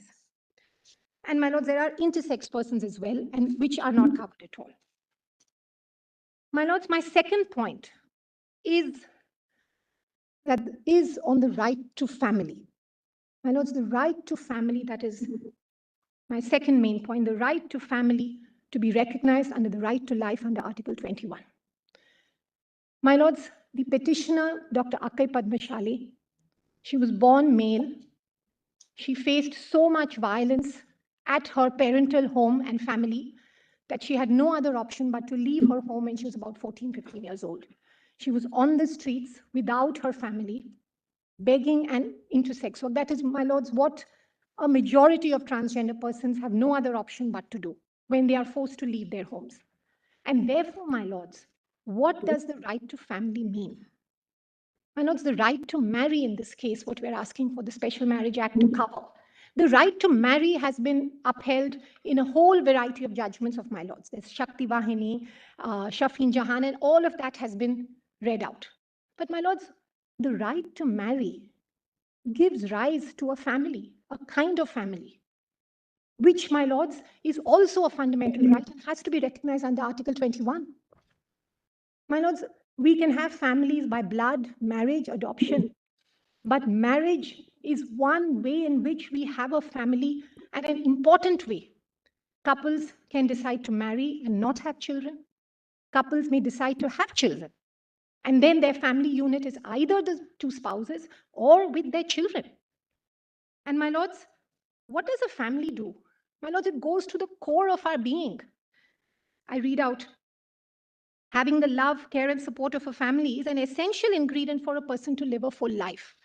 My lords, our families give us not only love and care, but they give us psychological support. They give us economic support.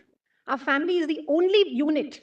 It is the basic unit in society that we turn back to when we are in any kind of trouble. And my lords, therefore, do we not have the right to have our family recognized and the right to form our family, my lords? And that is the right I'm asking has to be recognized under Article 21. My lords, trans persons are already having their families. They are in long-term relationships, they are adopting children, and they are maintaining their families. But these families are not recognized because, my lords, marriage is not permitted. And therefore, my lords, family is not just a heterosexual phenomenon. My lords, the importance of the family as an integral part of one's personality has already been recognized to some extent under the right to privacy. And my lords, if I may just, I've extracted a couple of paragraphs. And my lords, that's in my note in para 9. May I please refer to those paras, my lords? That's para 271. It's in my note, so my lords may not have to take the trouble of referring to the Puttaswamy judgment. Para 271, my lords held, we need also emphasize the lack of substance in the submission that privacy is the privilege for the few. Every individual in society, irrespective of social class or economic status, is entitled to the intimacy and autonomy which privacy protects. The sanctity of marriage, the liberty of procreation, the choice of a family life, and the dignity of being are matters which concern every individual, irrespective of social strata or economic well-being. The pursuit of happiness is founded upon autonomy and dignity. Both are essential attributes of privacy, which makes no distinction between the birthmarks of individuals. Therefore, my lords, marriage, procreation, family life choice are all separately referred to, my lords. Then, my lords, in para 298, it follows, my lords. The intersection between one's mental integrity and privacy entitles the individual to freedom of thought, the freedom to believe in what is right, and the freedom of self-determination. When these guarantees intersect with gender, they create a private space which protects all those elements which are crucial to gender identity. Specifically in the context of gender identity, my lords held, the family, marriage, procreation, and sexual orientation are all integral to the integrity of the individual. Above all, the privacy of the individual recognizes an inviolable right to determine how freedom shall be exercised. And lastly, my lords, in the same judgment, Justice Call's referral in para 645, it is an individual's choice as to who enters his house, how he lives, and in what relationship. The privacy of the home must protect the family, marriage, procreation, and sexual orientation, which are all important aspects of dignity. My lords, recently, my lords, in the Deepika case, in fact, refer to unconventional families. My lords, we are dealing with unconventional families and have recognized them. And it is not just the marital tie, but what is the concept of family? And my lords, referred to, and I will just read out one para 26. The predominant understanding of the concept of family, both in the law and in society, is that it consists of a single unchanging unit with a mother and a father who remain constant over time and their children. This assumption ignores both the many circumstances which may lead to a change in one's familial structure and the fact that many families do not conform to this assumption to begin with. Familial relationships may take form of domestic, unmarried partnerships, or queer relationships. Household may be a single-parent household for any number of reasons, including the death of a spouse, separation, or divorce. Similarly, the guardians and caretakers who traditionally occupy the roles of the mother and father of children may change with remarriage, adoption, or fostering. These manifestations of love in families may not be typical, but they are as real as their traditional counterparts. Such atypical manifestations of the family unit are equally deserving not only of protection under the law, but also of the benefits available under social welfare legislation. The black letter of the law must not be relied on to disadvantage families which are different from traditional ones. So therefore, my lords, I ask, should families where persons are trans or of a different sexual orientation, can they be denied of the right to have a family life? And my lords, interestingly, the Delhi High Court, in a 2021 judgment in Lakshmi Bhavya Taneru, this was in the case of a heterosexual couple which didn't have children. They wanted to be together. And the court, in fact, for the first time held that this would come under Article 21, and I would read out, my lords. We have no doubt the right to a meaningful family life, which allows a person to live a fulfilling life and helps in retaining her or his physical, psychological, and emotional integrity, would have a place in the four corners of Article 21 of the Constitution. My lords, is a family different just because your gender identity is different? Are these not the same values that all of us want at the end of the day? And so therefore, my lords, I argue that this should fall under Article 21. And my lords, this has been recognized in European jurisprudence and in some of the international treaties. And I've just had a reference of these for my lords' reference. My lords, the Universal Declaration of Human Rights, the 1948 document, while it refers to men and women because gender identity was not an issue at that time, it still recognizes under Article 16, men and women of full age without any limitation due to race, nationality, or religion have the right to marry and to found a family. My lords, that's what I want to insist on. They are entitled to equal rights to marriage, during marriage, and its dissolution. The ICCPR, my lords, in 66 held under Article 23(1, the family is the natural and fundamental group unit of society and is entitled to protection by society and the state. My lords, we have signed up to ICCPR. The right of men and women of marriageable age to marry and to found a family shall be recognized. And my lords, the European Union, of course, has separate fundamental rights on this. The Charter of Fundamental Rights of the EU, my lords, in Article 9 holds all persons have the right to marry and the right to found a family. And the European Convention on Human Rights, my lords, Article 8 and 12. Article 8 states that everyone has the right to respect for his family and private life, his home and his correspondence. Article 12 states that men and women of marriageable age have the right to marry and to found a family according to national laws governing the exercise of this right.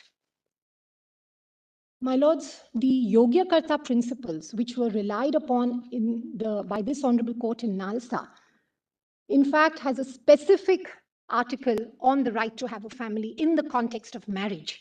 And my lords, that is Principle 24, which I have extracted. Everyone has the right to found a family, regardless of sexual orientation or gender identity. It reiterates what my lords, in fact, said in Deepika. Families exist in diverse forms. No family may be subjected to discrimination on the basis of sexual orientation or gender identity or of any of its members. And it, in fact, calls for states to ensure that laws and policies recognize the diversity of family forms and to ensure that in states that recognize same-sex marriages or registered partnerships, any entitlement, privilege, obligation, or benefit available to different-sex married or registered partners is equally available to same-sex married or registered partners. My lords, there are two decisions. I will not go into those, but my lords, O'Leary and others versus Italy, this was an issue where same-sex marriage was not recognized in Italy, And the court held that the denial of recognition of same-sex marriage amounts to a violation of their right to family life.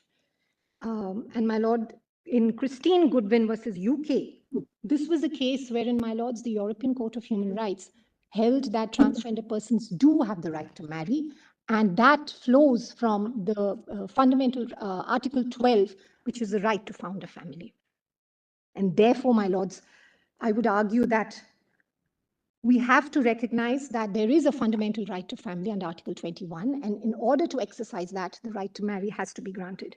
My lords, finally, of course, the Special Marriage Act and the manner in which it is construed presently by focusing only on men and women denies transgender persons the right to marry and have a family solely on the basis of their gender identity. That, my lords, amounts to a 15(1) discrimination on the basis of sex. My lords, before I go on to just my last para, I have given a proposed reading of the Special Marriage Act, which replaces men or women with persons or spouses. It's for my lord's consideration. It's there. It's in fact on the last page of the submission. Page 6, it is at the end of the submission. And my lords, so therefore my submission is that all references to male or female be read to refer to as persons, and all references to husband or wife be referred to as spouses, to include all persons, irrespective of their gender and sexual orientation, and I have given a formulation of that. My lords, I want to just end with a reference from Navtej. My lords, ultimately, these issues of marriage rights, my lords, our argument is that it is marriage rights for all. These amount to ensuring that all of us have equal marriage rights, not just one group or the other. And my lords, this was, in fact, reiterated by my lords in Navtej. And if I can just refer to the last para, my lords, that is para 425, and I have quoted it. The struggle of citizens belonging to sexual minorities is located within the larger history of the struggles against various forms of social subordination in India. The order of nature that Section 371 speaks of is not just about non-procreative sex, but is about forms of intimacy which the social order finds disturbing. This includes various forms of transgression, such as intercaste and intercommunity relationships, which are sought to be curbed by society. What links LGBT individuals to couples who love across caste and community lines is the fact that both are exercising their right to love at enormous personal risk and in the process disrupting existing lines of social authority. Just thus, a reimagination of the order of nature as being not only about the prohibition of non-procreative sex, but instead about the limits imposed by structures such as gender, caste, class, religion, and community, makes the right to love not just a separate battle for LGBT individuals, but a battle for us all. My lords, that's what I would. I was reflecting on.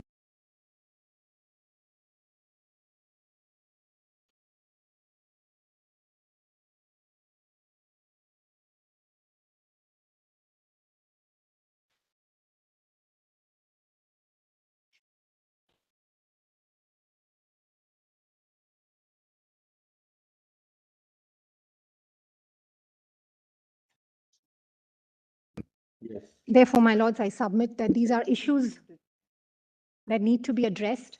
And I pray that. Thank you, Ms. Kothari. Thank you. My lords, I have also submitted, I won't go into it, I've submitted an article from the Cardozo Law Review on the right to family relating to same-sex relationships. It is there for my lord's reference. I leave it at that. Thank you, Ms. Kothari. Very grateful. Brother Call, Justice Brother Bhatt, we have about 4 minutes left. Should we come back after lunch and hear Ms. Dr. Guruswamy after lunch, if that's all right with both of you? Yes, I think that's better because she is to take about 30 We'll minutes. have exactly. So it will give a better. So, Dr. Guruswamy, we will hear you after lunch. Grateful, my lords. Grateful. Grateful, my lords.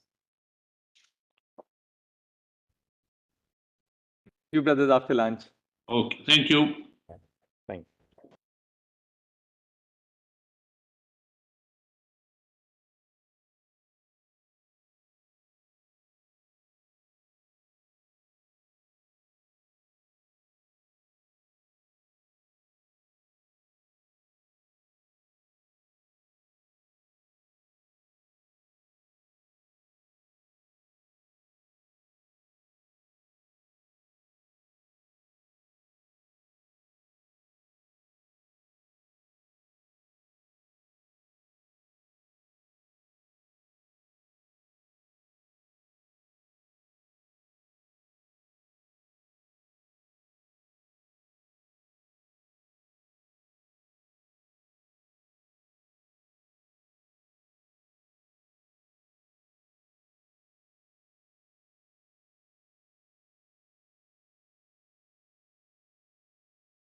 Yes, Dr. Goswami. My Lord, Justices Bhatt and Justice Kaul is here, my lords. Yes, Justice Kaul is joined. And yes, Justice Bhatt is also on screen. My lords. My lords, may I say that that was the most nerve-wracking lunch of my life. Why is that? Because, my lords, I was thinking about how do I sum up a conversation that perhaps Mr. Kripal, Ms. Kaju, and I have contemplated having in this court for perhaps many decades of our life. That is why. So I went high on sugar and low on carb, my lords, at lunchtime. My lords, I am not going to belabor or repeat any point, and I assure you that. But I am going to make 5 submissions. My submissions have been substituted, as my lord knows that this is a different act. So these submissions are with regard to writ petition civil 1141 of 2022, Ms. Aditi Anand and others versus Union of India, challenging the Special Marriage Act. I also appear, my lords, today for DCPCR, the Delhi Commission on the Protection of Children's Rights. And their IA is 71983. Now, I will make 5 distinct points on the writ petition, and I will make 2 very short submissions on DCPCR's intervention. My lords have my substituted submissions, my lord.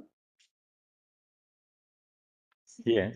So this will do instead of the. Yes, my lords. It's a substitution. Comprehensive. It's not an ancillary, it's a substitution. Yes, you got it. There are long annexures because we did not have benefit of the compilation since this is a substitution. My lords, my 5 distinct points are one, this. Contrary to what the union has advanced in its counter and in its opposition in court, India's parliament, in India, the parliamentary form of government that we adopted as we the people when the constitution was adopted, unlike England, is a constrained parliamentary form. In England, parliament is sovereign. In India, simply put, parliament is constrained. Constrained by what? Constrained by the constitution as interpreted by whom? My lords. That is the separation of powers formula that we the people gave ourselves. So to say that this is a matter for parliament is not just unknown to the Indian parliamentary form, which is constrained by the constitution, but in fact seeks to impose a British parliamentary model, which has no place in this jurisdiction. Constitution. That is point 1, my lords. I'll very briefly take you to 2 extracts. One, pre-Keshavananda, Delhi Laws Act, very brief extract, my lords. And one post-Keshavananda, Subcommittee on Judicial Accountability. Everything is in the submissions, my lords. I will not trouble you with the compilation. I will take you only to those extracts. Second point, my lord. Yes. Judicial review is part of basic structure. Of course, my lords, it's well established. Kesavananda, Minerva Mills, so on and so forth. Dr. Ambedkar in the Constituent Assembly debate says Article 32 is the soul of India's constitution. Why is this important? Because we, these petitioners in 19 petitions, speaking for, if arguably 5 to 7% of any country's population identifies as LGBTQ, then speaking on behalf of millions of Indians, come to my lords to say this and this alone, that our Article 32 rights are violated. And as my Lord the Chief Justice said, most importantly in this preamble, that we, the people, gave ourselves. The people of India having solemnly resolved to constitute India into a sovereign, socialist, secular, democratic republic and to secure to all its citizens. That's 32. So the government of India cannot come to court and say that we, the people, and we may be a minority or a substantial part of this population, cannot come to court and say that this is a matter of parliament, because our Article 32 rights, the right of judicial review, is part of the basic structure of this constitution, of which this basic structure doctrine we have now celebrated 5 decades. Those 5 decades belong to LGBTQ people also. My lords, point 3. And again, I will only take my lord to the specific paragraphs. What is the point 2? My lords, point 2 is Article 32. All right, that's all. Yes, my lords. Is point 2, and I'll take my lords. That's also the second point of the written submissions, my lords. My lords have the index, so I won't trouble my lords with repeating any points that have been dealt with. My Lady Justice Kohli has the index also, my lady. Yeah. I'm grateful. Point 3, my lords. The union in its counter has said to us that they have a legitimate state interest in prescribing this nature of marriage. My lords, the Chief Justice, 9 judges in Puttaswamy, have interpreted legitimate state interest as specifically pertaining to national security, crime, innovation, and dissipation, prohibiting dissipation of social welfare benefits. That is the understanding of when can the state ascribe and highlight such legitimate state interest. This is point 3. Nowhere in these cases, in these petitions, does the state meet that heightened requirement. I'll take my lords to the 2 relevant paragraphs there, which are also in my written submissions. That is point 3. Point 4, my lords. In response to earlier questions on day 1 and day 2, we discussed that marriage was a bouquet of rights. And what is that bouquet of rights? The table of benefits, my lords. Very briefly, I'll discuss that. It's part of the written submission, so I won't belabor it. But these benefits include gratuity, provident fund, and my lords, dare I say, pension of judges, including Supreme Court judges, are all premised on the understanding of one thing and one thing alone: a spousal relationship created by marriage. We are excluded from all of that. That is my table of benefits at page 35 of the written submissions. That is point 4. Point 5, my lords, that marriage is a matter of conscience under Article 25 of the Constitution of India. Now, my lords have heard arguments on Article 14, 15, 19, 21. They are all extracted in my submissions. I adopt my comrades at the bar who've advanced those arguments. I'm not going to repeat them. They're part of my written submissions. But marriage is also a matter of conscience under Article 25 of the Constitution.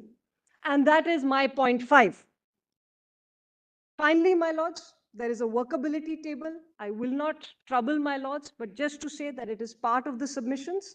But the final point I want to say, and I will come back to this also when I deal with the submissions of the statutory body, that is DCPCR, is that our Annexure 6 in my submissions is the only study that is based in India.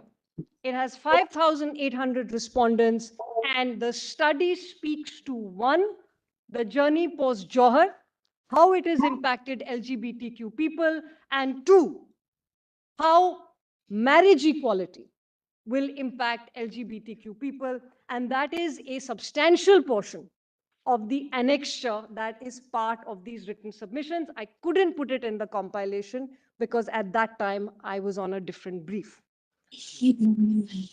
And of course, my lords knows that the Indian Psychiatric Society has also released a statement commending marriage equality.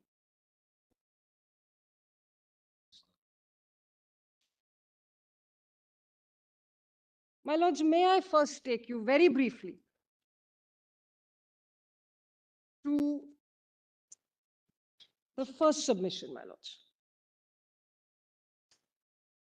And I will only read very specific paragraphs, and I will not trouble my lords beyond that. That the Indian Parliament is a creature of the Constitution and does not enjoy unfettered sovereignty. May I only take you to one paragraph, my lord? And this is, my lords, as part of my written submission, page 6, para 11. Just page 6, my lord. Just one paragraph of my submissions.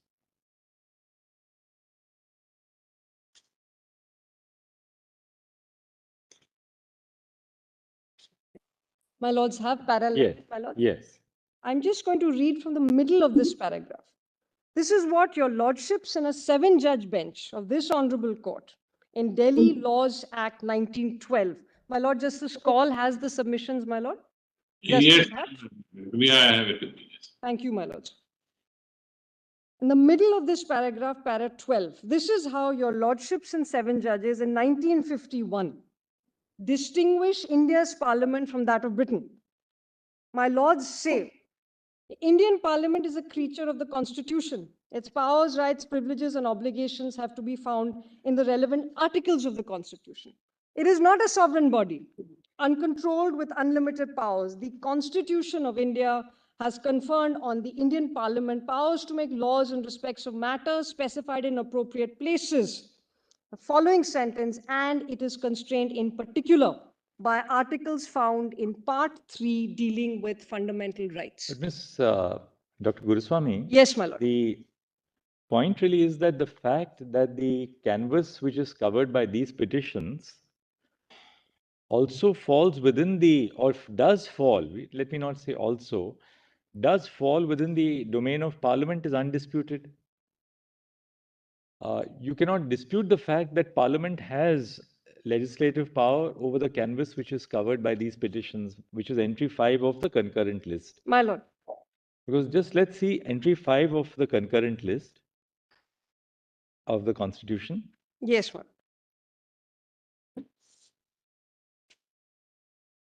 It specifically covers marriage and divorce, infants and minors, adoption, Yes, ma'am. wills, intestacy and succession, joint family and partition, all matters in respect to which parties in judicial proceedings were immediately before the commencement of the Constitution subject to their personal law. My lord. Right? Therefore, entry 5 also recognizes the position that all matters which prior to the Constitution were a part of personal law fall now within the domain of Parliament under entry 5 of list 3. Therefore, there's no gainsaying the fact that Parliament does have.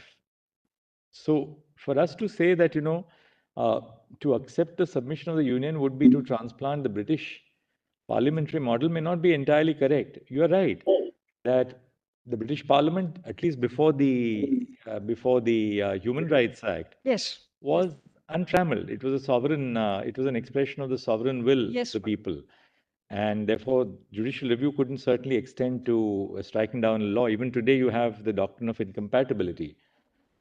But equally, that really begs the question because our Parliament has specific jurisdiction in legislative terms by virtue of Article 246, read with entry 5 of List 3, My lord. to legislate on this area. My lord. Now, the question which we really therefore have to pose is that if this is a power which is conferred specifically on the Parliament, does the court then, where does the court really exercise jurisdiction? Very well. Which are those interstices which are left open for the court to exercise its power? Therefore, I don't think we can take it that far to say that, as you have said in your first point, that to say that this is a matter for Parliament seeks to impose a British parliamentary form. That may be a very, it may not be really a very correct way of stating it. My lords, may I respond with this, my lords? The argument, my lords, is simply this, that in these areas where there has been legislation, the Special Marriage Act, for instance, in these areas where there has been legislation, the Special Marriage Act, read in conjunction with well-established case law by my lords, both this nature of case, what is the function, what is the width and ambit of parliament, along with cases like Puttaswamy and Johar, which my lords have made clear that fundamental rights cannot be trammeled. The argument is simply this, that these have to be read conjointly, that we cannot have a situation where the state, when it is remiss, either in discussing something, in creating that positive obligation that my lords have spoken about, both in Puttaswamy and in Johar. Dr. that my Guruswamy, lords, just yes, my on lord, the Justice same note, as on the same note, when you're casting a positive obligation on the lawmakers, just go back to the point of time of article, look at Article 17. It says untouchability is forbidden and it's an offense. It Yes. supposes the creation of a law. And the first law that we had was in Civil Rights Act 1955. My lord. You're aware of that. Yes, my lord. But it was felt to be inadequate. What did the court do? Did the court step in and say this is wrong? According to you, it can. That's one situation. We are in a situation where there is no law. There is no Civil Rights Act.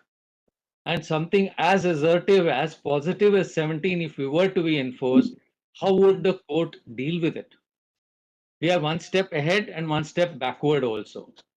If it is forbidden and it's an offense, and to be an offense, you need a law. You understand that. Therefore, I follow. Horizontal right as well. Yes. So there is a concomitant, both things are to go together. That right has to be translated into law. And you can't have a wider right than that. To my mind, there is no right greater than Article 17, which is cast in the most absolute terms. And yet that depended, because you're dealing with an offense, that depended upon the lawmaker, left it to the lawmaker to lay out the conditions in which an offense could be created. Because after all, then you're dealing with someone else's life, liberties, right? Yes. So therefore, that legislative vacuum had to be addressed by Parliament through an enactment. So we are almost at that situation, but with not such a wide right. It's a derivative right as of now because of a kind of seamless web which you are trying to expound. That the judgments of the court, starting with decriminalization, a general right of privacy, you're stitching it all and saying that there is an organic growth, which means that we have a right to marry. Therefore, there is need for recognition. My lords, I follow, and I'm grateful, Justice, but I'm grateful. My lords, if we read Article 17, if I may, with your permission, untouchability is abolished and its practice in any form is forbidden.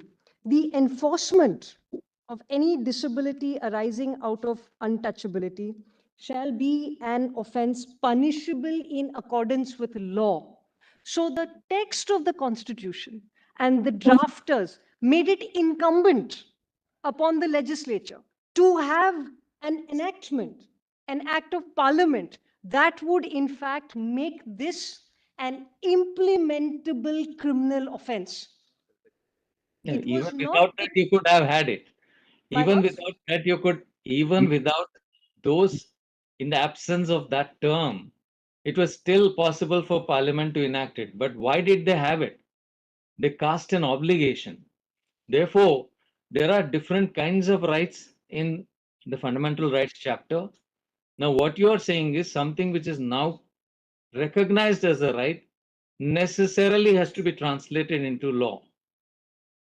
That is where I think the Chief Justice's question is very important. My lords. 245, 6 is always unless we create an obligation, because short of an obligation of that kind, how do we weave out an obligation or a mandate? My lords, my respect. Now take Puttaswamy itself. Puttaswamy really arose in the context of Aadhaar.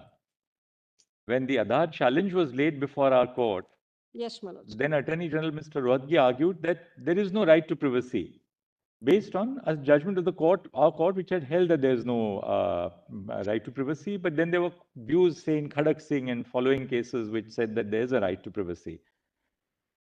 When Puttaswamy came before the court, specifically in the context of informational privacy, which was really the backdrop to Puttaswamy, the concluding part of the judgment says that we would expect that Parliament should come out with a draft bill or a law on privacy. By then, some steps had been taken because the Sri Krishna Committee had been constituted. We took note of what had been done by Parliament, namely the constitution of the Sri Krishna Committee. Obviously, we couldn't issue a mandamus to the legislature. And then we said that this is what we have been assured. So even in the context of privacy, the thing is that these rights the court has contemplated have to be fleshed out by the legislature. There are cases, of course, Vishakha is the classical example where the court has laid down a framework pending the legislature stepping in and creating a law specifically on the safety of women in the workplace. But the test really is this: how far does the court go?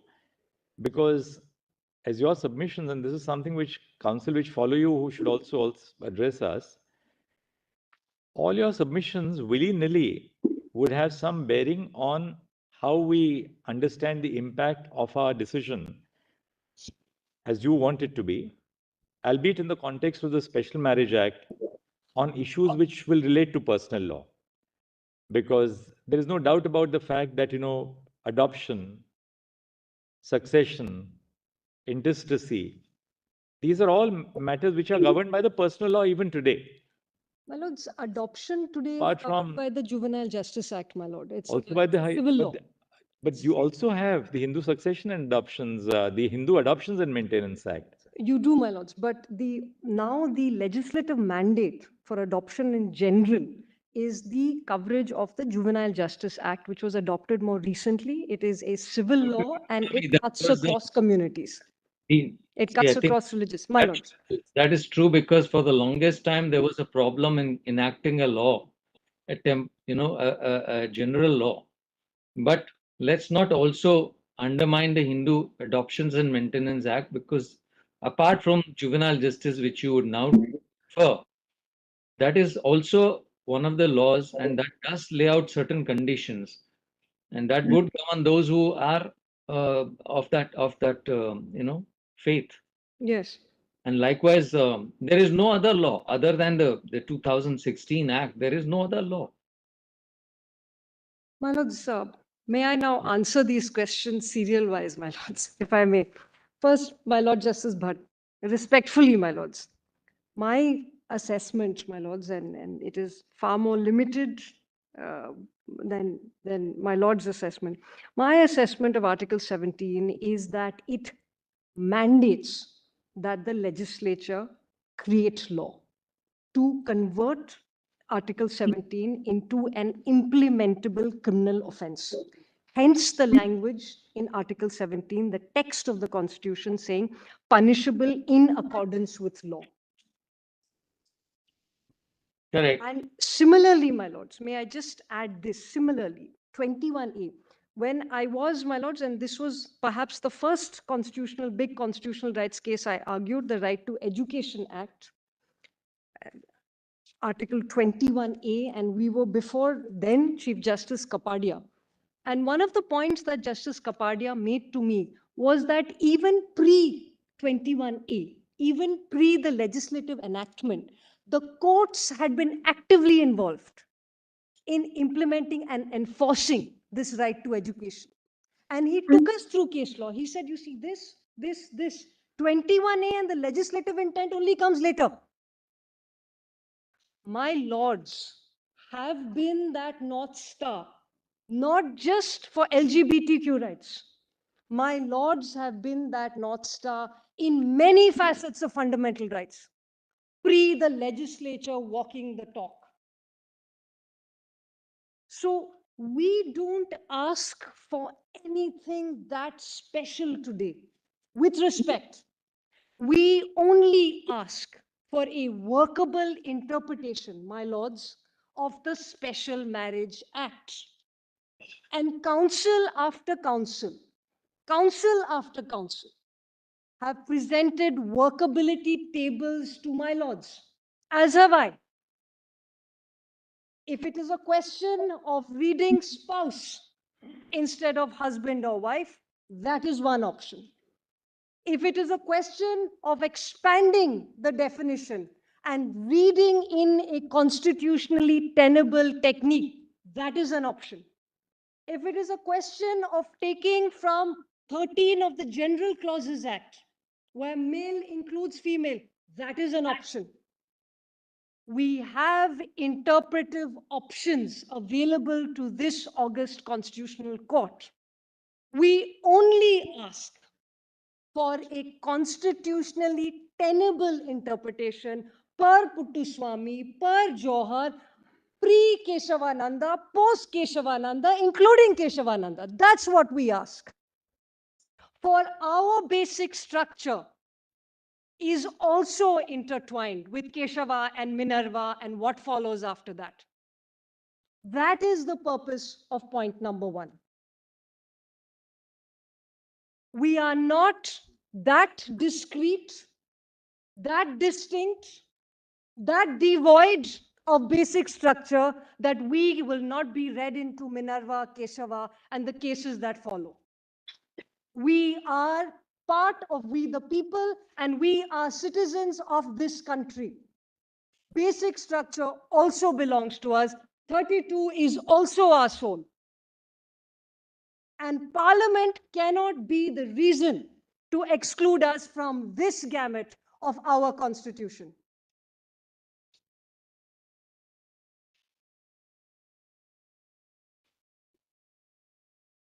Please interpret it.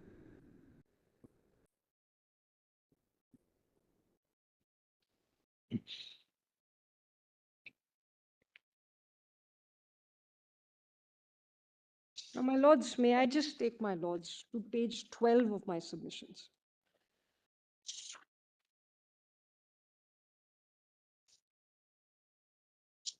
My lords, this is paragraph 23, where the preamble is extracted. And I just wanted to end on this point, which my Lord the Chief Justice had alluded to on day 1. Paragraph 24, the right to move this court for enforcement of fundamental rights under 32 gives effect to the phrase "to secure to all its citizens." That Parliament is a creature of the Constitution and is bound by it. And within these submissions, my Lord, and I'm not going to belabor this, but if my Lords just turns to page 14 of the submissions, and this is from, as my Lord said, Puttaswamy, which originates from Aadhaar, but makes a very important point of constitutional principle. Whether it's with privacy or whether it's with Aadhaar, but it is a point of constitutional principle that 9 judges of this August Constitutional Court made. And may I just read those 4 lines, my lords, on page 14, paragraph 144. The purpose of elevating certain rights to the stature of guaranteed fundamental rights is to insulate their exercise from the disdain of majorities, whether legislative or popular. The guarantee of constitutional rights does not depend upon their exercise being favorably regarded by majoritarian opinion. And my lords, when Dr. Ambedkar was confronted with exactly this question, whether Indian society was ready for the reform that is the Hindu code, and what about a majority and how does a majority feel, he said this. He said, that it is not a question of numbers. It is not a question of majorities and minorities. It is a question of conscience. I would submit, my lords, that by insulating fundamental rights from the whims and vagaries of majorities and minorities, this constitutional court has created a constitutional principle that Dr. Ambedkar called conscience. My lords have called insulating their exercise from the disdain of majority. From 1951 to Puttaswamy in 2017, from Dr. Ambedkar to Puttaswamy in 2017, the thread of conscience being the test for fundamental rights is a haloed constitutional principle. The chairperson of the drafting committee felt so. My lords have felt so, that there is certain basic rights that are not subject to the whims and vagaries of either a legislature that does not create that positive enactment, which the Supreme Court of the United States in Obergefell said that that constitutional conversation is a continuing one. Dr. Guruswamy, you are right in asserting that marriage itself is a bouquet of rights. And you identified three: gratuity, provident fund, pension. Actually, it doesn't stop at that at all. I think the most important social security which is provided to spouses between each other, Yes, my lord. apart from, of course, the spousal comfort and consortium, is your entitlement upon the death of a spouse, say Yes. in the case of a motor accident or natural death. Yes. Now, if we declare, as you say, using the SMA, that, substitute the word spouse for husband and wife, or substitute person for man and woman, for the moment, take it for the granted, that's a simple act of reading up or reading down the statute. But then can we stop at that today? Can we stop at that and say that, look, we'll go so far and no further? What happens, suppose there are two Hindu women who have then married, or there are two Hindu men who have married, and you have one of them dies. Can the court today then say that we will not go into what will happen, suppose, in the case of intestacy? Because there the Hindu Succession Act says, in the event of a Hindu male dying intestate, property will devolve in the following manner. But there's a clear distinction between what a woman will get, what a man will get. When a woman dies intestate, there's a different line of succession. Yes. How does the court today, if we have to go into this, how does the court avoid getting into other issues which are necessarily intrinsically interlinked to what you are arguing? My lord, See, so long as you are dealing with broader issues like dignity, the right to family life, that marriage is an essence of human dignity, that people are not trying to denigrate the institution of marriage, but trying to benefit from the institution of marriage. Why should it be confined only to heterosexual couples? That's conceptually the easier terrain for the court to cross. The difficulty is, once you cross the terrain, there's no stopping then. The court necessarily has to... Just a follow-up question. I think what I would also echo what the Chief Justice is saying. my lord. The constitutional or the theoretical underpinnings of your argument and your predecessors is easily comprehensible, and let's say that's it's an achievable target as long as we confine ourselves to that. But if we were to adopt the course that you were asking us to, necessarily one of the important consequences, and I'm not highlighting this as the only, which is what the Chief Justice actually alluded to, is that the provision makes a distinction between personal laws and personal laws. And then which means that a spouse who is not recognized in personal law, but who is treated as a spouse according to our interpretation, will actually lose out in the event of an unforeseen unnatural death. Let's say where one of the spouses have, neither of the spouses have made any testamentary bequest.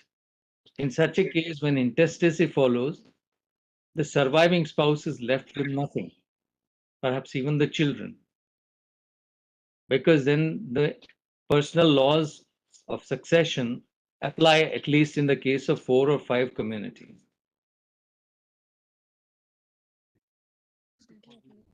According to this very enactment. Yes. My lords, may I quickly take you to page 35 of my submissions, where we have a series of laws that differently impact same-sex and opposite-sex couples. And the reason why I'm showing my lords this, and this is in tandem with Annexure 1. Page 74 of the submissions to 102, this is an exhaustive list. Now, the reason why I'm showing my lords this is, my Lord Justice Bhatt, in principle, my lord, I already have the principal protection of the courts. I have Puttaswamy and I have Johar. That's exactly the point. Yes, No, yeah. but my lords, the problem with being protected in principle is that principle is not enough for the business of life. We entirely agree with you. There's no doubt about it, Dr. Guruswamy. You're absolutely right. You're spot on. I mean, that's exactly the cause of worry for us also. Therefore, See, my lord, declaration is the first step. The second step would be some illustrative list, like the list we have provided, using workability, which we've also provided. Then the rest will follow, my lords, as it has always followed. And Dr. Guruswamy, just to play the spoiler here, Yes, how many times are we to play the follow-up? That is what worries us. my lords, Because if we are not to get into this, just because it suits the certain cases, and that's a thorny issue, aren't we avoiding it?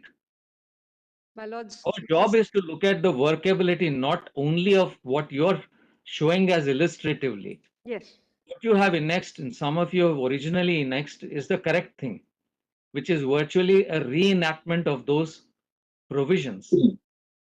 Forget reading into or reading up or reading down.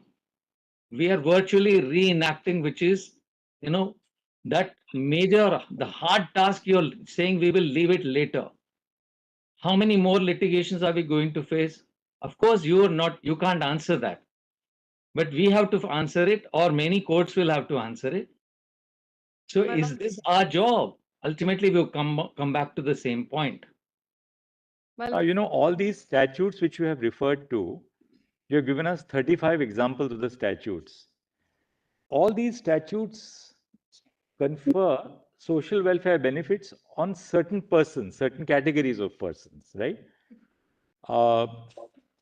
Upon the wife of a deceased employee, on the husband of a deceased woman employee, so on and so forth, like maternity benefits, provident fund, pension, income tax. So these statutes in that sense are also exclusionary. They define who will get the benefit, right? Now, by accepting your submission, we are going to say that for the purposes of these statutes, these benefits must primarily devolve on the spouse of a same-sex couple, which necessarily means that we are excluding a category of beneficiaries who the statute otherwise contemplates. my lords, may I respectfully submit, my lords, that I am not asking So for that. essentially what we are doing is, in this process, by conferring benefits on a particular category of persons, the court is necessarily giving a value judgment of who will be excluded from receiving that benefit by interposing somebody who is going to get benefit under that statute. My lords, may I answer, my lords, with just taking any example from this table? Any example, my lords, but maybe. Take any example. Take your Provident Fund Act. Yes, my lords. Or, Take the Payment of Gratuity Act. yes, my lords. The Payment of Gratuity Acts, my lords, that's the first in my table, the Payment of Gratuity Act 1972. If my lords please just turns to page 30. Simple example, if an employee dies without having, say a single employee dies, not married at all, forget the same sex, the Gratuity Act will define, or the law of succession will define, who will be entitled to those benefits, right? Yes, my lords, and it only. Now, by saying that that benefit which is contemplated under the Payment of Gratuity Act should be given to the same-sex spouse of that particular employee, we necessarily exclude employees who would be the beneficiaries who would otherwise be entitled to under the Act. My lords, Now, the only point which we are putting to you is this: does this not therefore intervene? Does this not raise some issue of statutory value judgment? my lords, may I just say this, my lords? If we just look at the term sex. These are, these, Three. because now that we get into, Follow, my lords. so, the broader canvas, Puttaswamy, Johar, we've now come a far, long way ahead from there. You need not really labor that. No, my lords. Question is, this is now what is the, Yes. this is now the worrying, May I just not the jurisprudence. back to the gratuity? Jurisprudence on 21 is the least bit of a My lords, ground. I said I won't be touching it. My lords, may I take you, my lords, back to the Gratuity Act? This is page. Dr. Manika Guruswamy, Please. see, that's the reason we began by saying that we will, one way or the other, rule on the view you want to be adopted of a status of a marriage and certain whatever consequential benefits arise. Point 4 of Mr. Mukul Rohatgi's argument. I bow down, my lords. Beyond that, This is when you get exactly into the nitty-gritty, and I agree with the Chief Justice, it becomes very complicated exercise. And it is an inclusive methodology and exclusive methodology both, creating different rights. How can all these scenarios, the complete painting, if I would say, be painted in advance? That's a difficult exercise. My lords, most of the examples that are given in the submissions really involve only a re-understanding of the marital relationship. That's it, because all of them, the Gratuity Act, the Provident Fund Act, says the benefit goes to the surviving spouse. So here, the technical leap that needs to be made is not much, my lord. It is only about who can be married. The moment we are read into the SMA, then these statutory requirements are satisfied. Because, for instance, the Gratuity Act says can only nominate his/her family members as a nominee, and any nomination outside the family is void. The explanation says married, children. These are the nominations. So, my lords, all that we would humbly request, there is just a reading in to who can marry. The moment we are read into the SMA, then these problems dissipate. And that reading into the SMA is a declaration by my lords. Then in Dr. all Guruswamy. these statutes, Dr. Guruswamy, may I my lord, bring to your attention section 21A, which is very specific, and it is within the SMA. Because if we have to make some provision of reading in under that act, we have to make it consistent with the other provisions. Now, section 21A is a departure. It was brought in 1976 to preserve the application of personal laws in the case of these four categories: Hindus, Buddhists, Sikh, or Jains. my lord. Means that you revert to your personal law. Then that brings you back. There is no question of your shying away from this. And like Dr. Singhvi fairly argued about section 27, certain, I think Mr. Rohatgi argued about other provisions. The remit of this is very clear, that you will revert to personal law. And in the case, now, as you say, the business of life has to go on an everyday basis. Now we, as arguendo, we declare that man includes woman or whatever, and we say spouse. What happens is, what could happen is, if tomorrow somebody dies due to an unforeseen circumstance like an accident. If it is an accident, there is no intestate there is no testamentary, disposition, and let's say assume there is no will, then necessarily you will revert to the Hindu Marriage Act, Hindu Succession Act, and the order of succession will have to be in accordance with that. The surviving spouse will be deprived. We will have to make sense of this, and I'm drawing this to your attention because even if we accept your argument about section 4, all this will immediately stand up. we may not go into other statutes, but certainly internal sense of this enactment is necessary. My lords, there will need to necessarily be internal coherence. There is no way that I would be able to argue out of that. There is my lords will have a declaration, my respectful submission. There would be a declaration. There would be some illustrations, and most civil law would be covered by that declaration. There will be situations like 21A, and those will follow, my lords. And that is the intention of the Special Marriage Act, my lords, that it follows in this way. And we will not be exempt from that. There is no category of citizens that will not have to necessarily follow how the Special Marriage Act devolves in all its parts. It is one law for all, my lords.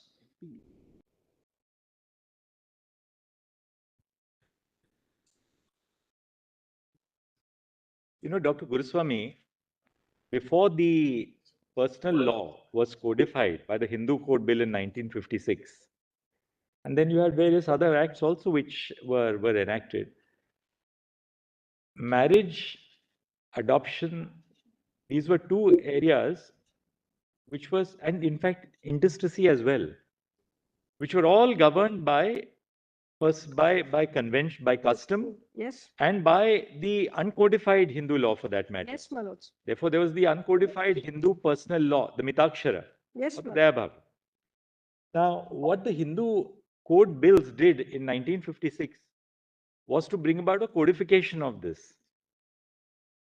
Now, the Special Marriage Act was, in that sense, an exception. It carved out an exception because it professed to be neutral to religion. The idea was to encourage, or to at least have a legislative framework for intra-religious, inter-religious, inter-caste marriages, so on and so forth.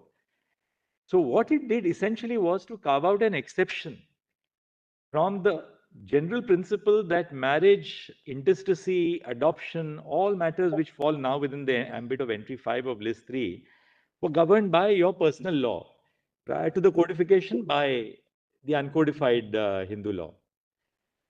Now, what we are therefore, you know, even the argument, I mean, this is something which you need to also reflect on, we need to reflect on. The argument that we confine it only to the Special Marriage Act is therefore this, that you create for same-sex couples a non-religious, right, am I right? A non-religious framework for marriage, and then whatever follows with it. So there's a value judgment in that the court will not give this benefit to those people who still say that, well, I assert my right to stay within the fold of my religion. This is for those who are governed by the secular law, namely the Special Marriage Act. Second, then even the Special Marriage Act, in the case of these 4 communities, Hindu, Jains, Buddhists, and Sikhs, takes you back. The original act, as it stood, said the moment you apply the Special Marriage Act, you are ousted from your family. The moment there's a severance from your family, you lose all the benefits of being a member of the family. You cease to be a co-partner in the family. This now 21A tells you that, well, you go back. This will not involve a severance from the family. Yes. Yes. So, which indicates, therefore, that even in respect of a marriage which is governed by the Special Marriage Act, all other incidents of the marriage are governed by your own personal law. And your personal law is intrinsically religious based, whether it is in the case of the Hindus subject to the social reform which was brought about, which was permissible under Article 25, or in the case of Muslims, or in the case of Parsis, Zoroastrians. It has to follow, my lords. Quite right. Therefore, there is no denying or getting over the link between even the Special Marriage Act and personal law. Not at all, my lords. There is no, you know, as litigators, we may be seamstresses of arguments, my lords, between judgments, articles, but there is no getting away from this. I am not trying to say that thus far and no further. I am not trying to say separate but equal. I would never say that. This will be the natural flow. For now, we are suggesting interpretive techniques, a declaration, a broad definition. That is what we are suggesting. In the But all conversation, that is can't ever be confined only to the Special Marriage Act. It My- has to go beyond the Special Marriage Act. my substituted submission. Simple point, the Or for income an tax HMA officer will say, petition. what am I supposed to do in respect of a gift by a spouse to another spouse? It will follow, my lords. It will absolutely follow. Therefore, we also had an HMA petition. It will absolutely follow. I will not shy away from that. Then what your message is, you say this and brace up for more litigation. My lords, Because we don't believe Parliament is going to enact anything. my lords, and I don't believe either, as my lord saw on day one. We don't, I didn't say we. No, my Yeah. lords, we don't believe, my lords, as in Yes, the I'm lawyers saying here, that my also. lords, I'm not my saying that lords. we were- No, sorry. my lords. We I come dare not back, suggest that. just in the same vein, then Yes. are we to speak for the entire, are you to speak for the entire community of the people who are before us? Are you truly representative? There may be diversities. There are diversities. Certainly, my lords, there are There only unheard 19 voices petitions who may before my want to lords. preserve. There may be unheard voices who may want to preserve their way of life, their traditions. I'm not talking of the general population. I'm talking Yes. of in the communities that you represent, that they do not want a break from their traditions. And yet, the moment we secularize this and go one step further, we assimilate this and constitutionalize it, as it were.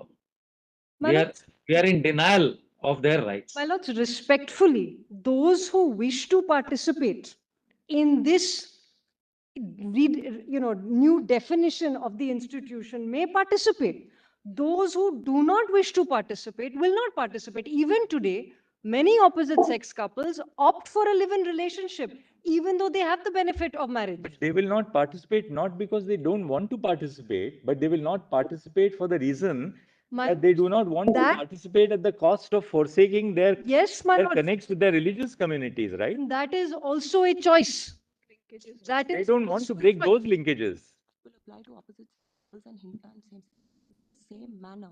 And he is a part of years today. My lords, all our submission on 21A is that we implore this court that the Special Marriage Act, as it is, should apply equally to same-sex and opposite-sex couples. Now, those who choose to opt in, those who choose to opt out, those rights are retained for whatever reason. It may be a matter of faith, it may be a matter of way of life. Those choices are actively exercised constantly by same-sex and opposite-sex couples. But the ability to have that choice is an act of constitutional principle. Choice that any couple. And 21A gives all couples that choice, opposite sex and hopefully in future same sex. 21A recognizes that choice is being exercised by opposite sex couples on a constant basis. We don't ask for anything more than that, my lords. And I bow down, my Lord Justice Bhatt. I appreciate the point you're making, that within the community as well, there may be those who do not want to exercise this choice. And that is valid principle. Under inclusion. Under inclusion is a legislative device which is open to the legislature. And we uphold under inclusive classification, saying that Parliament or the state legislature does not have to legislate on everything to legislate on something. That's the principle of under inclusive classifications. But that's very different from judicial review. Judicial review is never by its nature under inclusive. My lords, Judicial review is declaratory and applies across the spectrum my lords, to whoever falls within the sweep of the declaration. respectfully then say No. two things, both in alternative. One, So both in terms, Dr. Guruswamy, both in terms of how we will have to craft such a solution and on more fundamental philosophical grounds based on on jurisprudence, on judicial review principles, There is a lot of thinking to be done in this matter. My lords, your lordships have a burden here. There is no question. See, all that we are, what you can make out is My lady, how far and no further. my lords, my lady, the Now, no. that is something which is really engaging us. For you to say that the SMA be brought in line in such a manner that we should read spouse where it's husband and wife and person where it is a man and woman. So far, so good. But there's something more to it. Certainly. This is a legal and constitutional journey. There is no question, my lady. Like we have thus far made a journey from the days of Suresh Kaushal.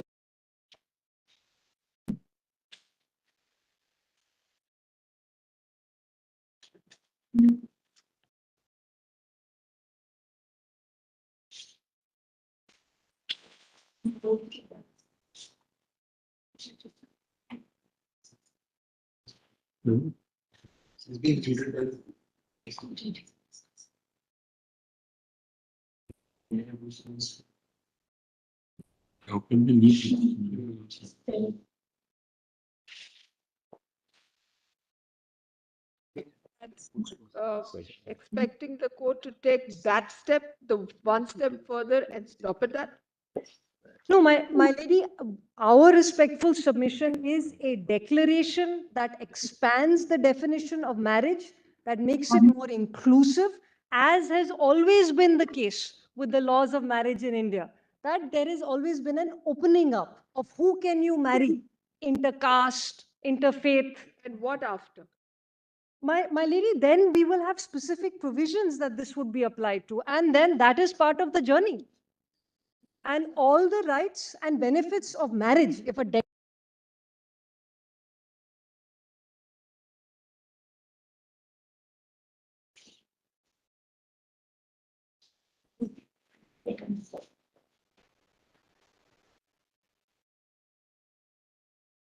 She muted, no?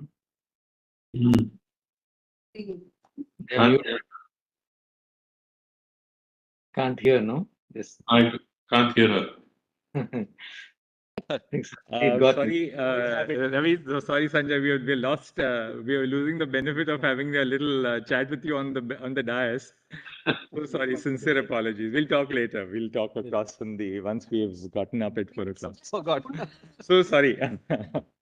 Difficult. Well, it's not a phone call. No, that's okay. We'll continue. Yes. Talk later. Dr. Guruswamy, can we suggest one thing? Yes. We've placed our perspective on, on certain issues of the matter which are difficult. We'll break here with your submissions. Maybe you can reflect on it and give us a 2 or 3 page note on this. Just sort of put your thoughts together and give it. That will really help us. So we'll go on with now. We'll take up Mr. Saurabh Kripal and then Ms. Grover, because they have a little time to, Yes, to reflect. Yes, and thank you, Dr. my lords. I'm very grateful for patience. Thanks for your formulation. Yes, Mr. Kripal. No option but to address this elephant in the room, which has been raised on workability, Millets. I think that's correct. But Millets, I say 2 or 3 things. First, Millets, Guruswamy alluded about lunch. I was hoping that there is this study in Israel which says that after lunch, judges are more liberal in granting relief because eating food just satisfies me. There's actually a study. I was hoping that will carry on now after lunch. But Millets, in terms of workability and the issue at hand, the question is how far and how much further do we have to go? This is just any other case at the end of the day. It may mean a lot for all of us personally. It may mean a lot for many other people in the community as well. But at the end of the day, my lords are discussing a list which is before my lords. Someone has challenged the provisions of the SMA and the SMA alone and no other act. My lords will therefore decide the constitutionality and mold the relief accordingly. If somebody comes with a petition of the HMA, ABC thing, the doctrine of precedent as earlier evolved, including this case, will then be applied to that case in future and say, well, the necessary implication is that yes, gratuity must also be given to you because we have so held in superior, or it is not possible because that is the difference between parliamentary functioning and judicial decision making. Parliament has the power and the jurisdiction in one go to have a complete understanding of everything. That does not mean that when there is an infraction of fundamental rights, and I think we must remember that this case is about marriage equality.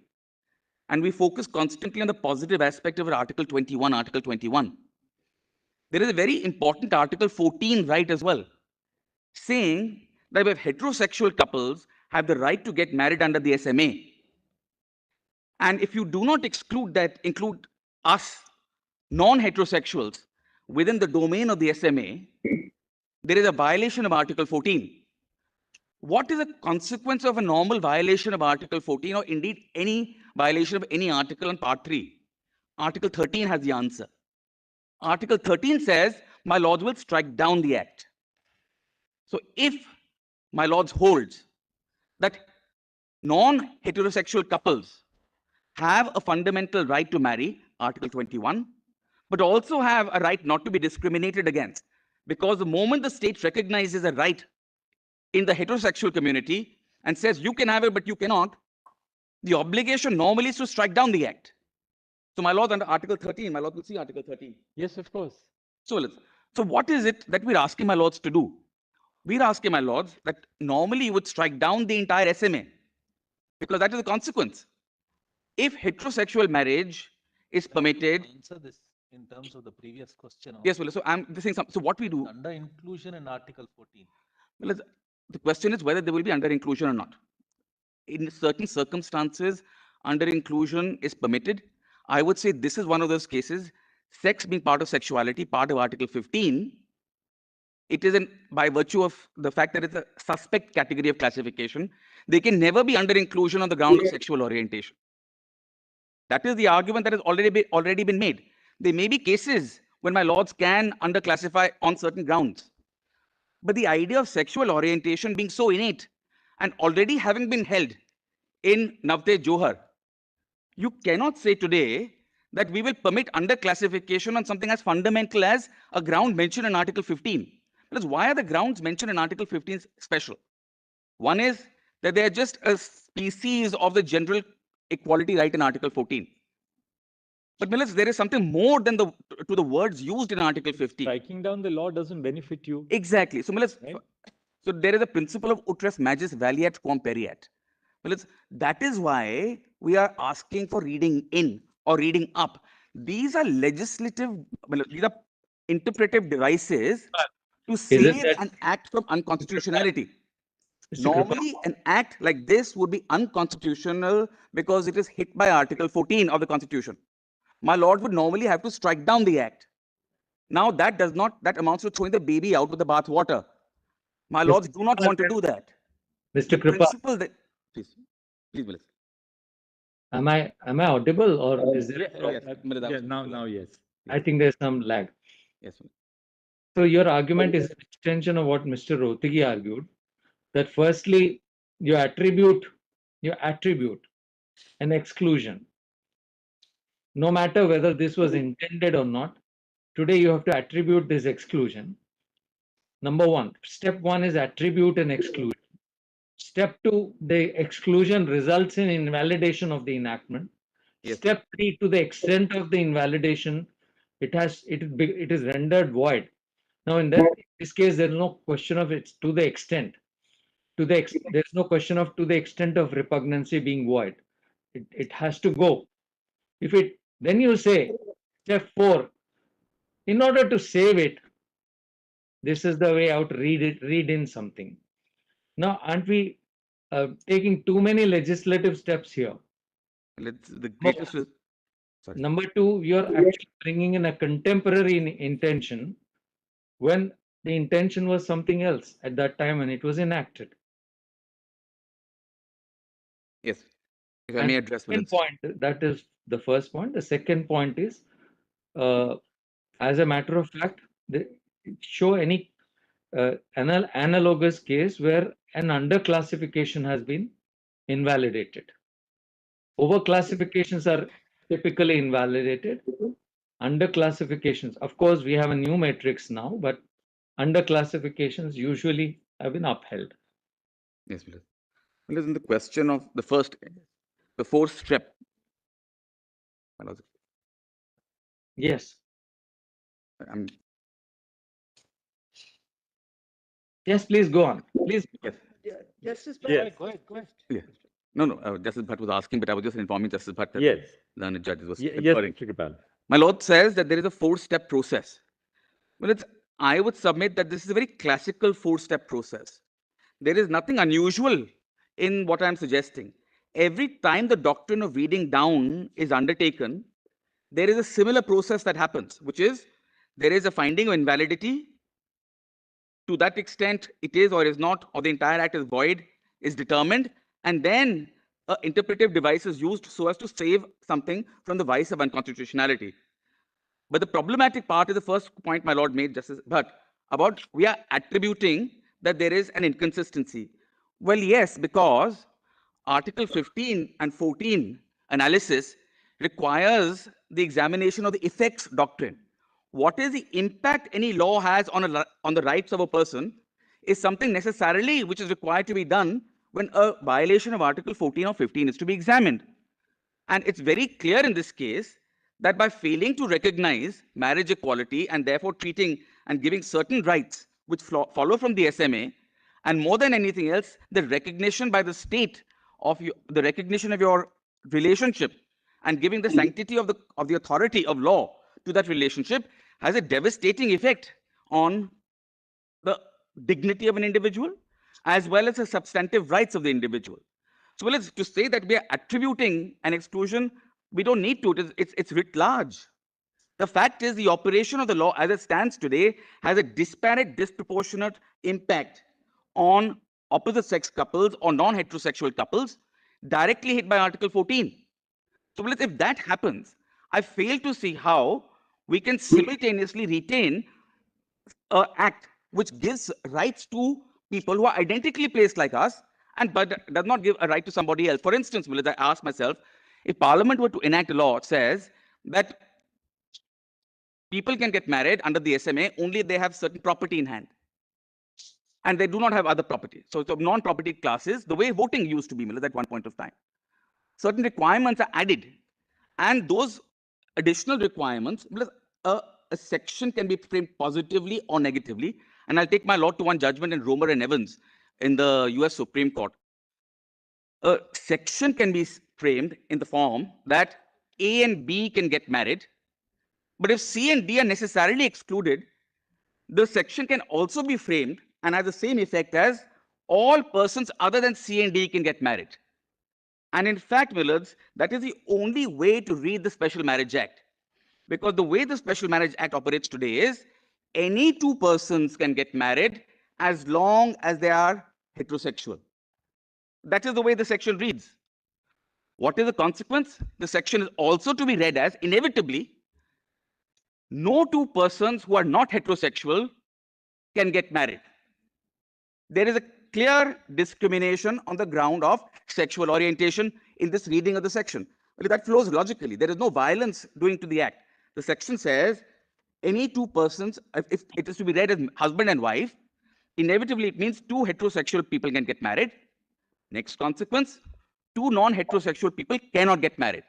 Now the question is, can the law countenance, can the Constitution countenance this form of invidious discrimination against non-heterosexual persons?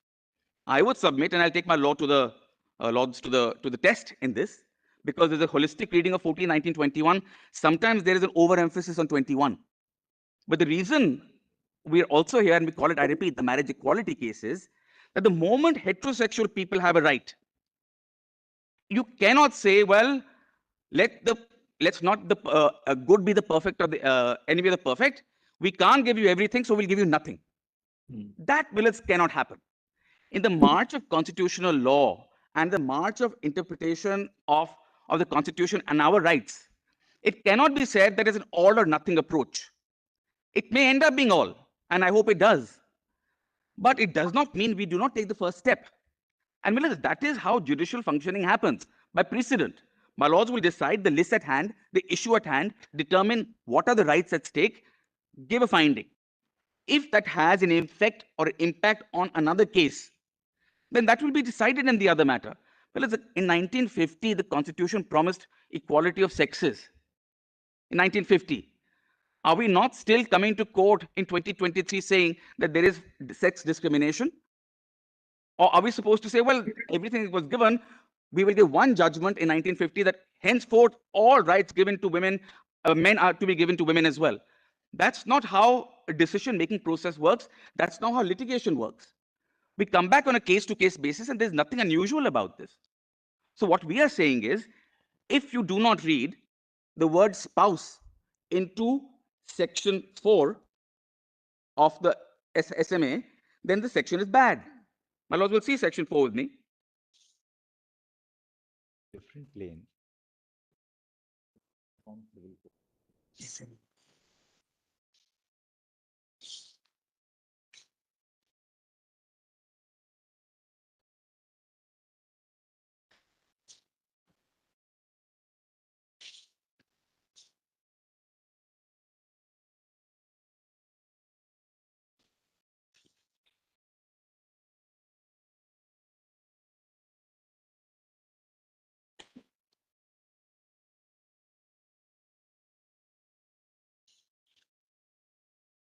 Yes.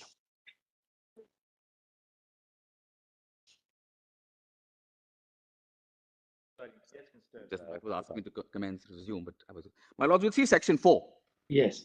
And what is the argument if our declaration is not to be given? The word person will have to be read as a heterosexual person. Notwithstanding anything contained in any other law for the time being in force relating to solemnization of marriages, a marriage between any two heterosexual persons, because everyone else is excluded, heterosexual persons may be solemnized under this act. Can that be countenanced? Because what we are saying is any two persons must include both heterosexual and non-heterosexual persons. And therefore, if you are to restrict by any form of interpretation the two people getting married under this act to heterosexual people alone, then the act is bad. And well, it's some form of a charging section and every other is a machinery provision. This section is the heart of the act. If our marriage is recognized in section 4. Can we say that the intent by section 4 was to cover same-sex couples? No, Milad, of course it wasn't. It wasn't, right? Milad, No question about it, because this is 1954 legislation. Of course it wasn't. Yeah. Milad, I asked myself a question. Then the number of time my lords have struck down or read in matters, whenever my lord reads in something in a statute, you don't ever go by what the original intention was. The doctrine of reading in is not some form of finding the original intention and giving effect to that original intention. The doctrine of reading in forms a very different basis of jurisprudence, which is constitutional, to save it from the vice of unconstitutionality. Of course, this was not the intention. But today, the Constitution and today's reading, a statute is governed by the original intention of the parliamentary lawmakers. The Constitution is not. We do not have the doctrine of original intent in our Constitution. We have always seen that it is a living organism. So today, my lords are interpreting certain articles of the Constitution, Part 3 of the Constitution, 14, 19, 21. Today's understanding of this Constitution renders this section void if not read in any other way.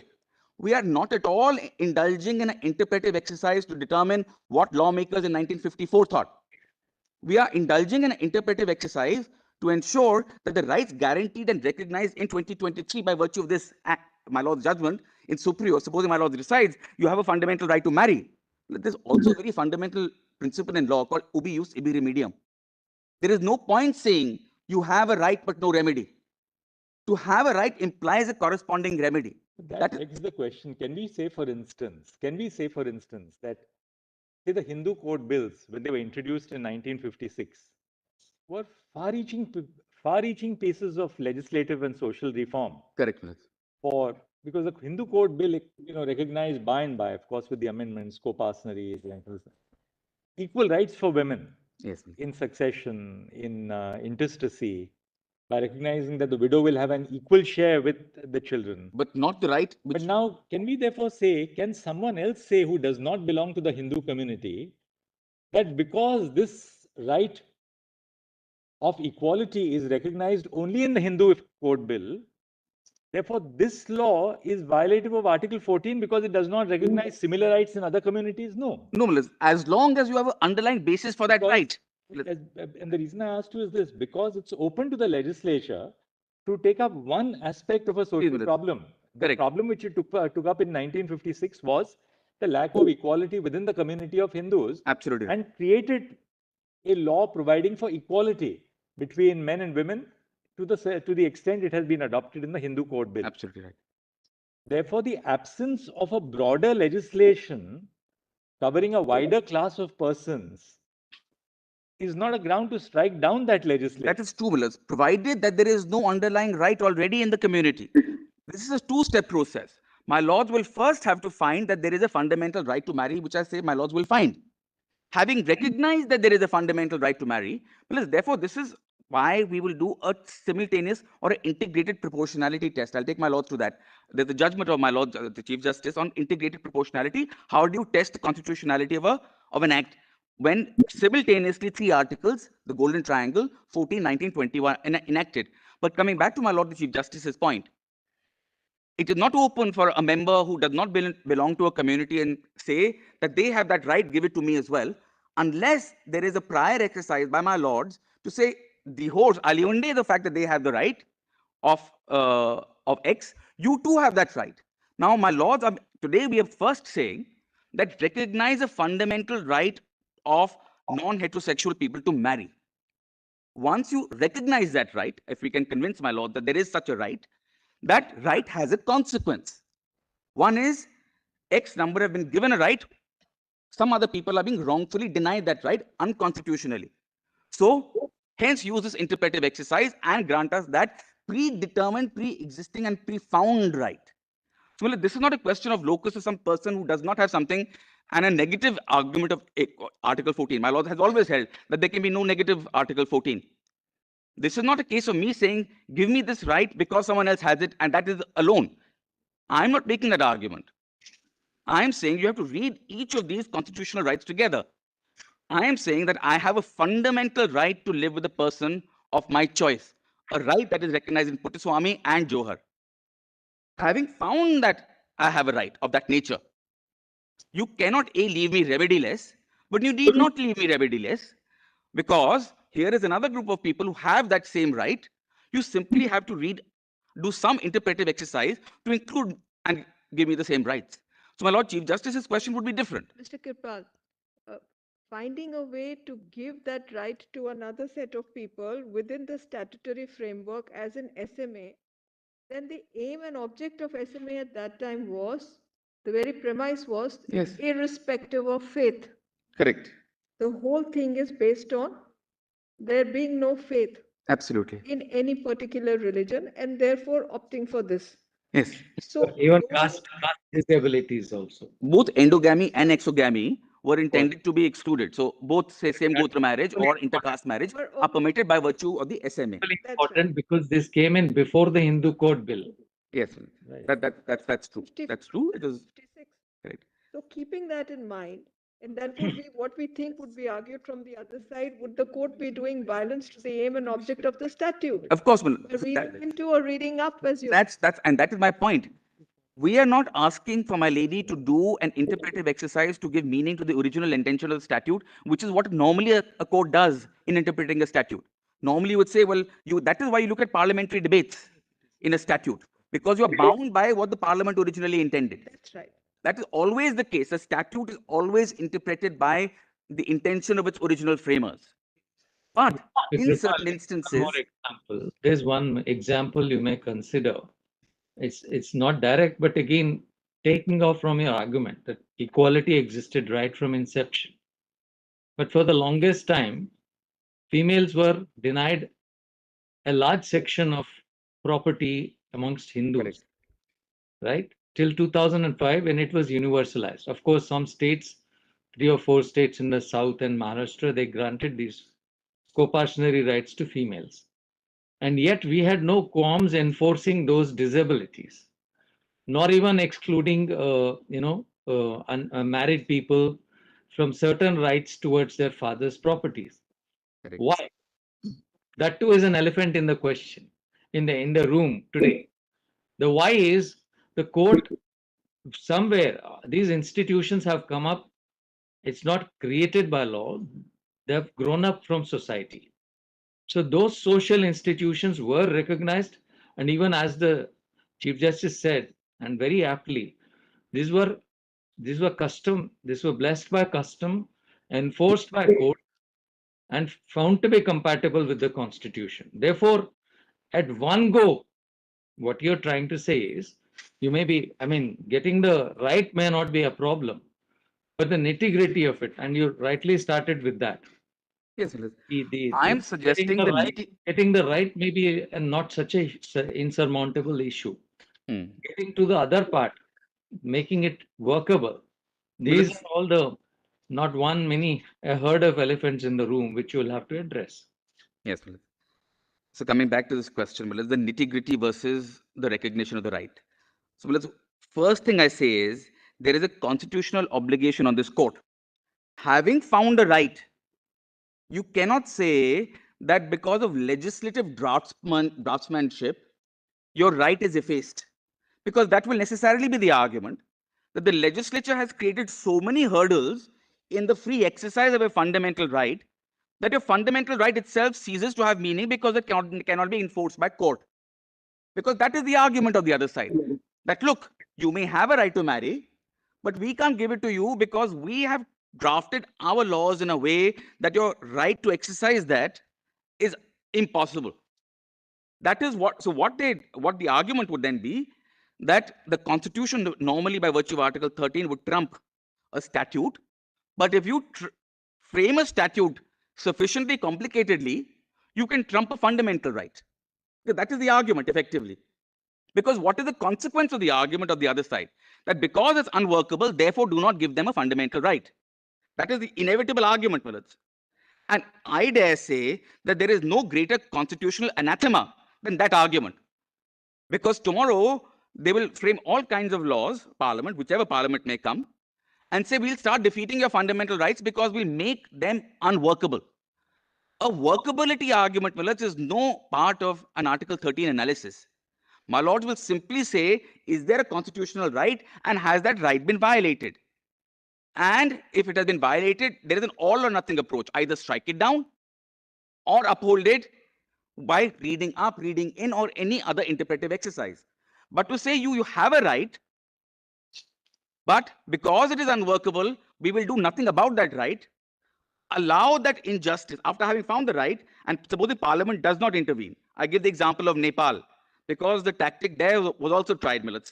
In Sunil Pant, a decision comes 6 years ago by the Supreme Court of Nepal that we direct you to frame laws in accordance with the constitution and find a right. Nothing happens. So are we then going to live in a lawless society? Is that the argument from the other side, that we expect you to live in a lawless society, that the Supreme Court of India, having found a constitutional right which inheres in you, sorry, there's nothing we can do about it. We leave you to the mercy of Parliament, which may or may not act, and has shown in the last 75 years in terms of LGBT rights that it will not act. Well, that is a complete anathema to the rule of law, but also to the constitutional scheme. It cannot be argued. This argument cannot be countenanced. Mr. Grewal, thank you. We'll call upon Ms. Brinda Grover now. Anything, sir, you want to supplement? Just one thing I wanted to give actually on the issue of the composite test. Yes. And I'll just give, I don't think I need to do very much. I want Ms. Grover to have her time.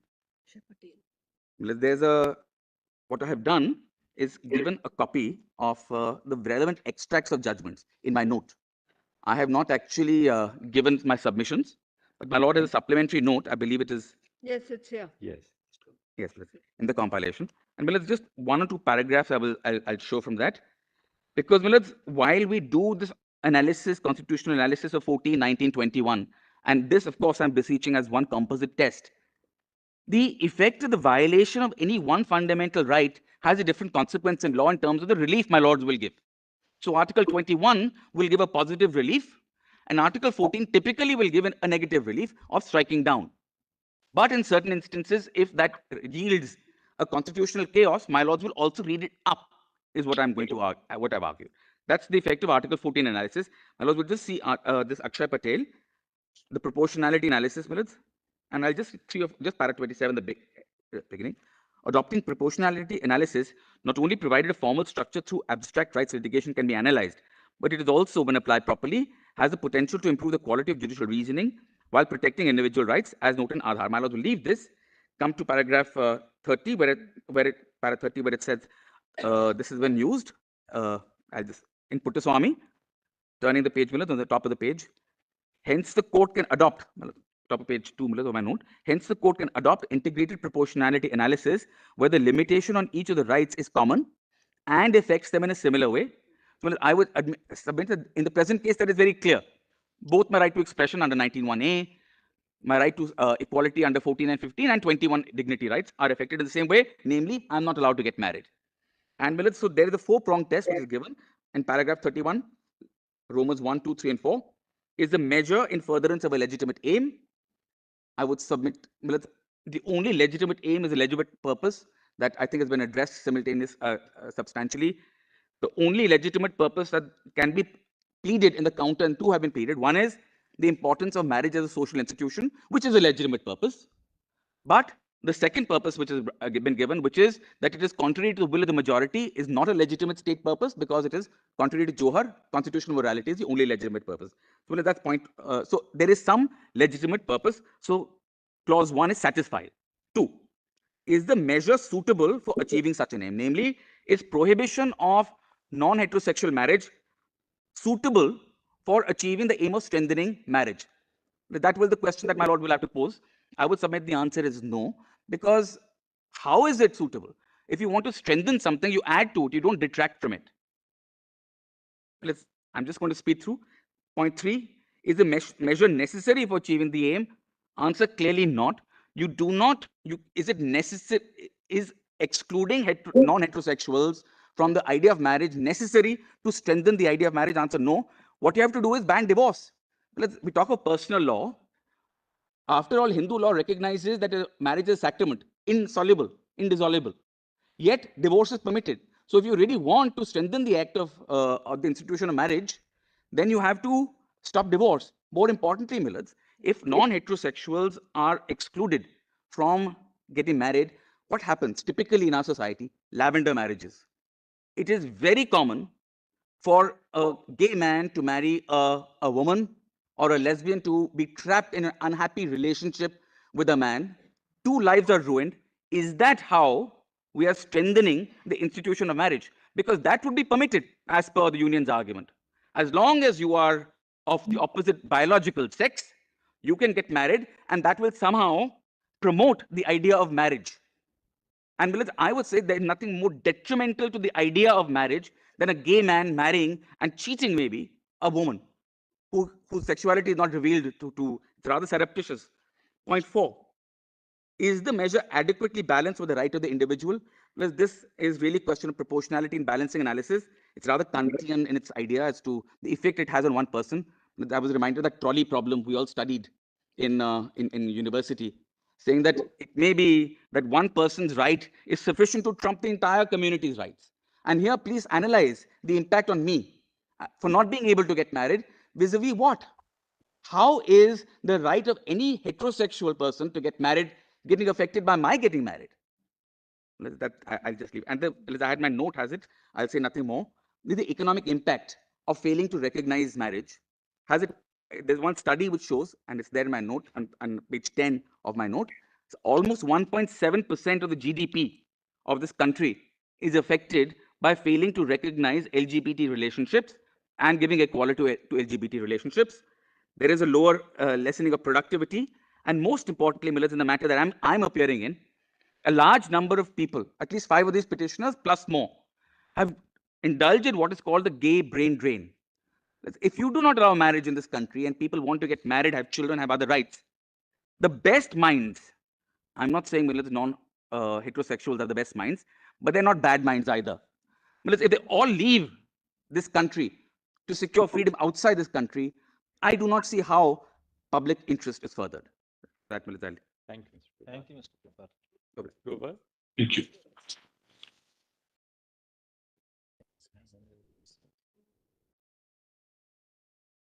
Please, my lords. My lords, I represent,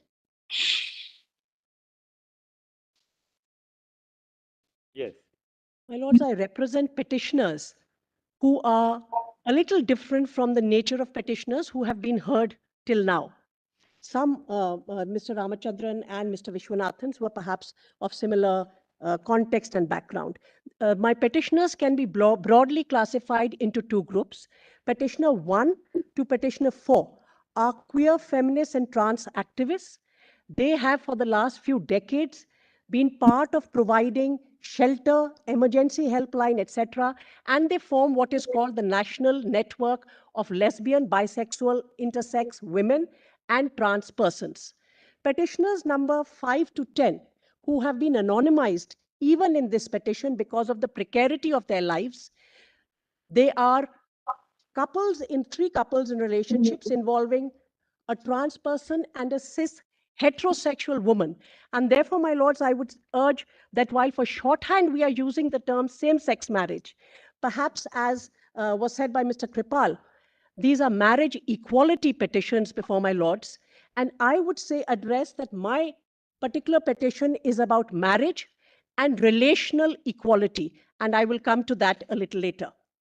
My lords, why this need for marriage? Much has been said about this. If I would just speak about drawing upon the experiences and the lived realities of these petitioners. On 1st April 23, a closed-door panel hearing was held in this city by PUCL and the National Network, where 21 persons of different sexual orientation and gender identity deposed, centering the focus was familial violence on persons of different sexual orientation and gender identity. Why I need to focus on this is that there seems to be an assumption that the families will necessarily be supportive. They are fortunate, and it's good that some are, but many may not be. And these come from very marginalized contexts in terms of class, caste, religion, and the primary source of violence, hostility, interference, is the natal family. And therefore, why does marriage become such an important legal shield, a legal protection which goes to the heart of Article 21 also? My lords, I will point to two excerpts. My report of that public panel hearing is in volume 5. Actually, Of can you just, compilation 2. Grover, can you sort of summarize your points so that we can take your submissions down and My lords, I actually have put them in just formulate the 3 or 4 key points so that we can take them down in bullet. I will just do that. I've actually also put them in a 4-page note so that You've submitted a supplementary note, right? yes, a supplementary note just this afternoon for ease of Another one. for Besides convenience of the court as to what is it that I will be addressing. short submission. Please, my lords. Yes, short submission. This afternoon, my lords. 14 page, we have got it. Yes, this is a shorter, the 14-page one. The 14-page one. 14 page. Please, my lords, it's the same. Where the prayers and the distinct issues. I'm not taking my lords through the issues that are already covered. We have it. With, We have this. please, my lords, I'm grateful. My lords, the distinct issues and my specific prayers relate to one is a declaratory relief vis-a-vis this. Port 1 का internet नहीं चालू है. Brother Call, do you have this? It was 14 page. Yes, I have it. The 14 page, na? Yes. 14 page. Grateful, my lords. Justice Call also. has it? 1:15. Justice Bhatt also. has it. इसमें डाला है? नहीं ना? Okay, अच्छा ठीक है, problem. इसमें है, ये है, वो अच्छा. Yes. Please, my lords. My lords, my prayers are. Para 11. My prayers are in the last page 13, para 11, which would encapsulate what my main submissions would be. One would be a declaratory relief vis-a-vis the Special Marriage Act to save it from unconstitutionality, and many arguments to that have been addressed. The second, and on the notice, Yeah, thanks. So A and B have been fairly. please, I'm not going into that at all, Yeah. my lords. On the notice, domicile, What's happened is that the internet is not working.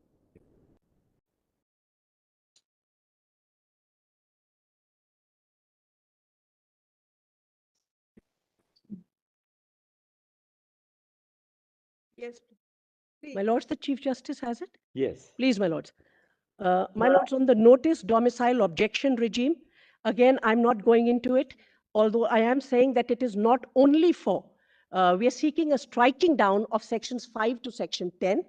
I am relying upon, I may not have a chance to address on that, but the intersectionality and particularly the patterns of marginalization and discrimination that these persons find themselves. And there is already judicial evidence to the effect of how persons who are from particularly marginalized groups continue to approach the court even to get married under the Special Marriage Act. I will then come, my lords, to page 2 of my... Is anybody before this court for seeking the relief at D? Your D. I beg your pardon, Prayer at D. Prayer D. Please, my lords. Anybody Please. for us seeking this relief specifically? I am not sure. Because the way it's been worded, we haven't come across. I don't think so. I don't think so. That's why I would be grateful. It is a distinct issue. Your ladyship is right. It is a distinct issue.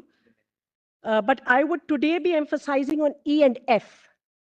My written submissions deal with D. Today I will emphasize on E and F, which are again instead of D.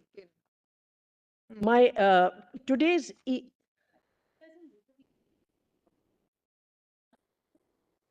I see. And is now actually represented by Meera Gaur. Please. Thank you. My lords, my specific prayers, before I come to that, I only want to draw the attention of this court to section 3 of the Transgender Act. The transgender issue was dealt with by Ms. Kothari. In section 3 of the Transgender Act is mandates pursuant to NALSA a prohibition against discrimination against all transgender persons, and actually then specifies in terms of health, employment, rental accommodation, educational institution, etc. Well, Lord, the argument, and if this is read with section 20, which says that this law is in addition to, the argument that I am submitting here is that the Transgender Act necessitates that the Special Marriage Act provides recognition to marriage between trans persons and whoever is the other partner in which the marriage is taking place. Because without that, there would be an inconsistency in the reading of section 3 and the Special Marriage Act. And perhaps the harmonious reading would require to read both in order to ensure that the rights guaranteed by section 3 don't remain illusory, as well as to provide consistency between the two. Section 3 actually necessitates the recognition of marriage under the Special Marriage Act.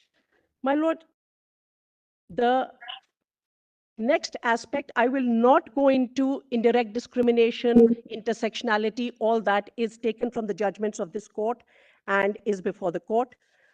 I will go immediately to what is a distinct aspect.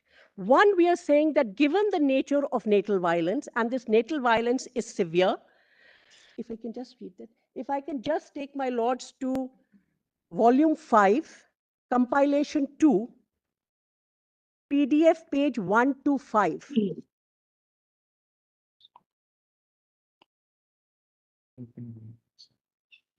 Compilation 2.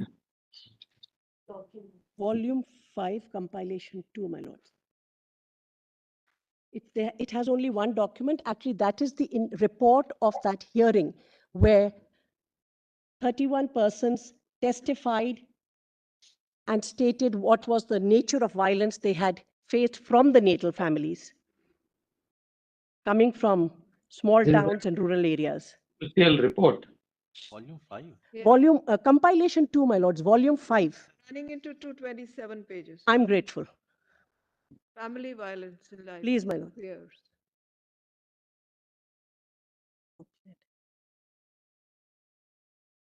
Which part are you? I'm on page 1 to 4, PDF page 1 to 5.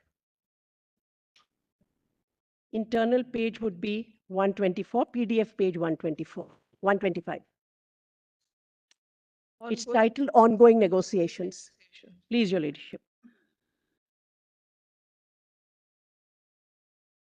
Hair and clothes are markers of identity, gender expression, and one of the first markers of identifying somebody as belonging, who may determine their gender identity differently.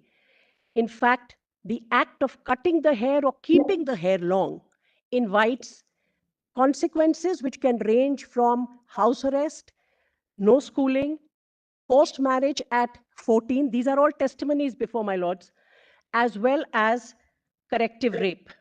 I am reading only one testimony here. Every time I go home, I need to cut my hair, dress differently, misgender myself, and it is an intensely difficult experience. I cannot express in words how intense it can be, even though it does not look like what I'm experiencing is violence, or it is not as intense. It is there when I have to keep pretending with them. There is this insistence that I need to survive, for which I need education, so I have to keep doing it. My lords, the reason why I'm drawing my lord's attention to this is, what is that unit to which persons who are facing the ire, violence, and interference from the family, from the natal family, where do they go? What social formations do they make? One is under the Special Marriage Act, if we succeed in persuading this court to allow them to be married, and that marriage provides the legal protection and the legal shield, which the natal family did not. That would, if my lords would now come to my prayer E, which may be distinct and different from the other prayers that are before this court. Page 11. Page 13, my lords would see prayer. I'm sorry, Ms. Grover, there's a lot of confusion in the nature of volumes. I'm so sorry, my lords. There's one volume 4 by Vrinda Grover and Shivam Singh. Then there is another volume 5. There is another volume 4. The report was only in volume 5, and I only wanted to read one excerpt. I will not be referring to volume 5 again. Now, volume 5. That is only the report, my lords. See, with all due respect to the council who have been coordinating, these volumes and additional volumes need to be numbered, or in some way there has to be a rational rechristening. It is difficult to manage, and as we go along it will be worse. I'm still not able to locate this. There are 2 or 3 volume 4s and volume 5s. We'll correct it, my lords. I apologize. My lords, we have also been giving them last minute, so it's not fair to put the blame on her. All right. Yes, all right. My lords, What are the points? the crux that I'm referring to, my lords, we are saying that one is, as has been said by others, to provide recognition through a declaratory relief under the Special Marriage Act and the striking down of sections 5 to section 10 of SMA. My lords, the other prayer that we are seeking is that, as my lords knows, both family and marriage, there are, based on experiences and analysis, there can be a feminist jurisprudence and a feminist critique of family. There is a critique of the family that it may perpetuate caste purity and patriarchal control. So there are persons who may... Yes, please go on. Yes. I'm just waiting for the Chief Justice. Yes.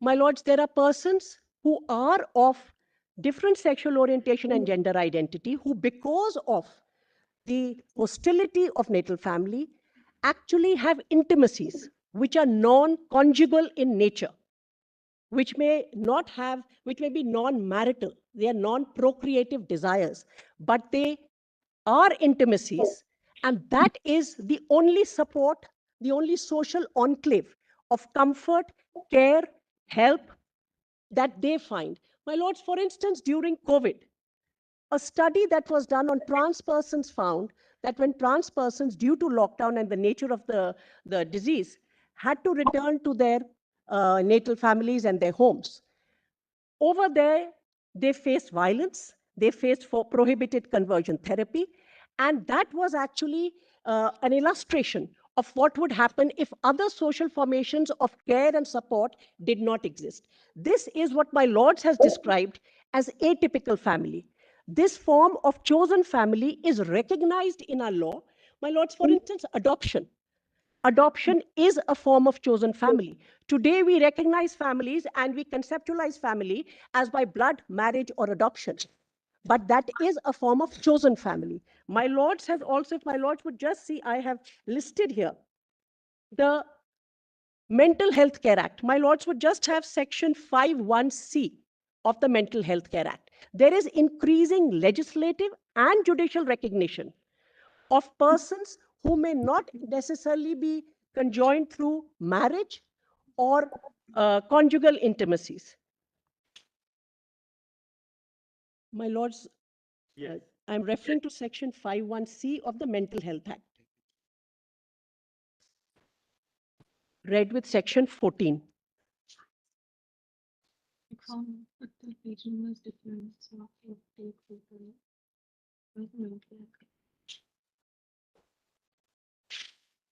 In relation to advance directive, every person who is not a minor shall have a right to make an advance directive in writing, specifying any or all of the following. C, the individual or individuals in order of precedence he wants to appoint as his nominated representatives as provided under section 14. Section 14 talks about appointment and revocation of nominated representative. And my lords would see that what the legislative intent here is that here is a vulnerable person who may not get necessarily the support and whose personal autonomy may not be respected by natal family members or persons by blood or marriage. And therefore, in such a circumstance, the legislature is giving primacy over and above blood and marriage to a nominated representative. My lords, in my particular case, petitioner number 1, Rituparna Bora, is a queer person, and both her parents have passed away. Her father was supportive. She's now left with a family that does not understand, respect, or support her sexual orientation. She also has a debilitating disease. She needs persons who will care for her. She needs persons who will take decisions on her behalf. She needs persons who will understand what is in her best interest. If she is left to the mercy of the natal family, because there is an assumption that they would hold my best interest at heart, because of my sexual orientation, gender identity, the natal family may not be the primary carer for me. Therefore, in such circumstances, intimacies are formed, which may be conjugal in nature, which may not be conjugal in nature. But these are chosen families. My lords, has para 26 was read earlier, I will not repeat it, about atypical families. My lords, one more example, when one looks at international law, the Yogyakarta principles were read out. I would like to read another part of Yogyakarta principles, principle 24, part B, which actually talks of diverse forms of marriage and says families not formed by marriage or descent. And therefore, this recognition and acknowledgement that there is what my lords has described as an atypical family, and which can also be referred to as a chosen family, that chosen family need not be by blood, marriage, or adoption. My lords, I'll just read out the relevant part of Principle 24. Ensure that laws and policies recognize the diversity of family forms, including those not defined by descent or marriage, and take all necessary legislative, administrative, and other measures to ensure that no family may be subjected to discrimination on the basis of sexual orientation or gender identity of any of its members. including with regard to family-related social welfare and other public benefits, etc. So in the imagination today, both in terms of marriage and in terms of family, my lords, I would say that what we are canvassing before this court is a different imagination, a new imagination of marriage and of relationships and of family. Imagination which actually places at the foundation love, care, respect, which may or may not come from the natal family because of my sexual orientation and gender identity. And there is data and evidence to that effect. My lords would then say, judicial recognition has been given to Hijra Gharanas, which are well-established social formations in South Asia. In terms of legal heirs to succession of property, high courts have recognized members of the Hijra Gharana. My lords, why do I need this chosen family, apart from the description of violence that I've placed before the court? What do rules and laws require? I have to visit a person who I actually share an intimacy with in jail. Petitioner number 7 before my lords today actually is facing a case of theft and abduction imposed by parents of petitioner number 8. It's common practice. Who will come forward when a person of this sexual orientation has been falsely implicated? Who will come forward to visit me in jail, stand for bail, etc.? Bail, okay, there can be a wider consideration if you have control over the person. Again, to take rites to be performed at the time of death, or how I am. There have been very traumatic testimonies, how misgendering takes place at the time of death, how I am dressed for my last passage. All these, who would respect? Not the family that abandoned me and that inflicted the violence on me. For all those reasons, the chosen family, even beyond non-conjugal intimacies, today is seeking recognition, because without that, they have no support structures through which they can live. I will just end, my lords, because I know I am almost out of time. One prayer refers specifically to nomination, that I may be allowed to nominate as next of kin a person of the chosen family. My last submission, my lords, would be that where, as has already been said by Mr. Ramachandran, that what is the protocol to be adopted? There is one protocol available in Shakti Vahini, but as it fell from my lords, the Chief Justice, that these protocols should not trample upon the agency of the persons concerned to whom protection is being given. And therefore, I would urge that in nature of Garima Greh for trans persons, similarly, safe houses, shelter homes, where the NGOs and the queer persons themselves are involved in running those spaces, which is already happening under the ministry, as well as reiterate Arnesh Kumar specifically for these persons, because they stand at a greater risk. I have, and there is an order, if I may refer to, of the Madras High Court, the S. Sushma order, which is a continuing mandamus in which multiple such directions have been passed. There is a glossary that is available, my lords, at in volume 5, PDF number 205 and 216.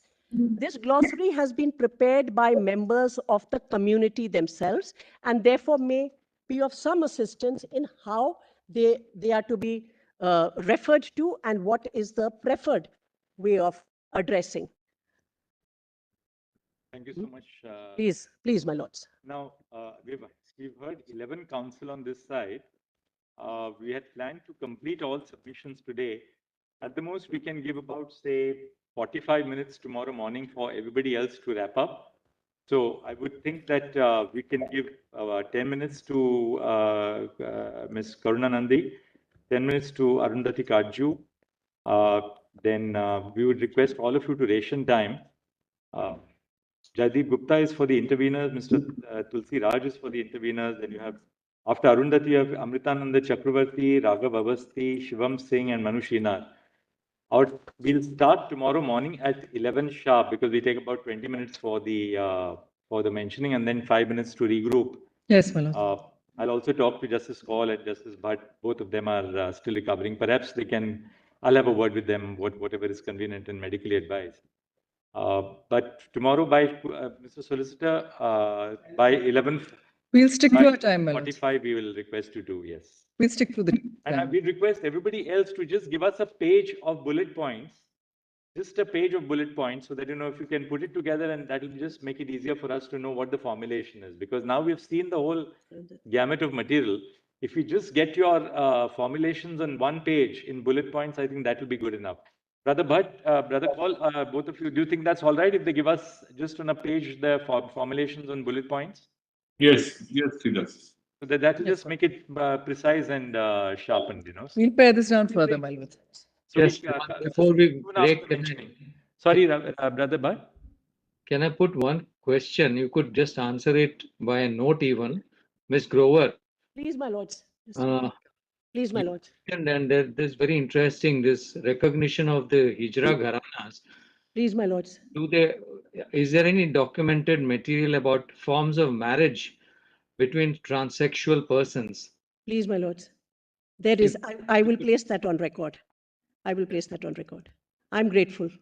Thank you very much, Ms. Grover. Please, my lords. Thank you. Thank you. Thank you, brothers. Thank you.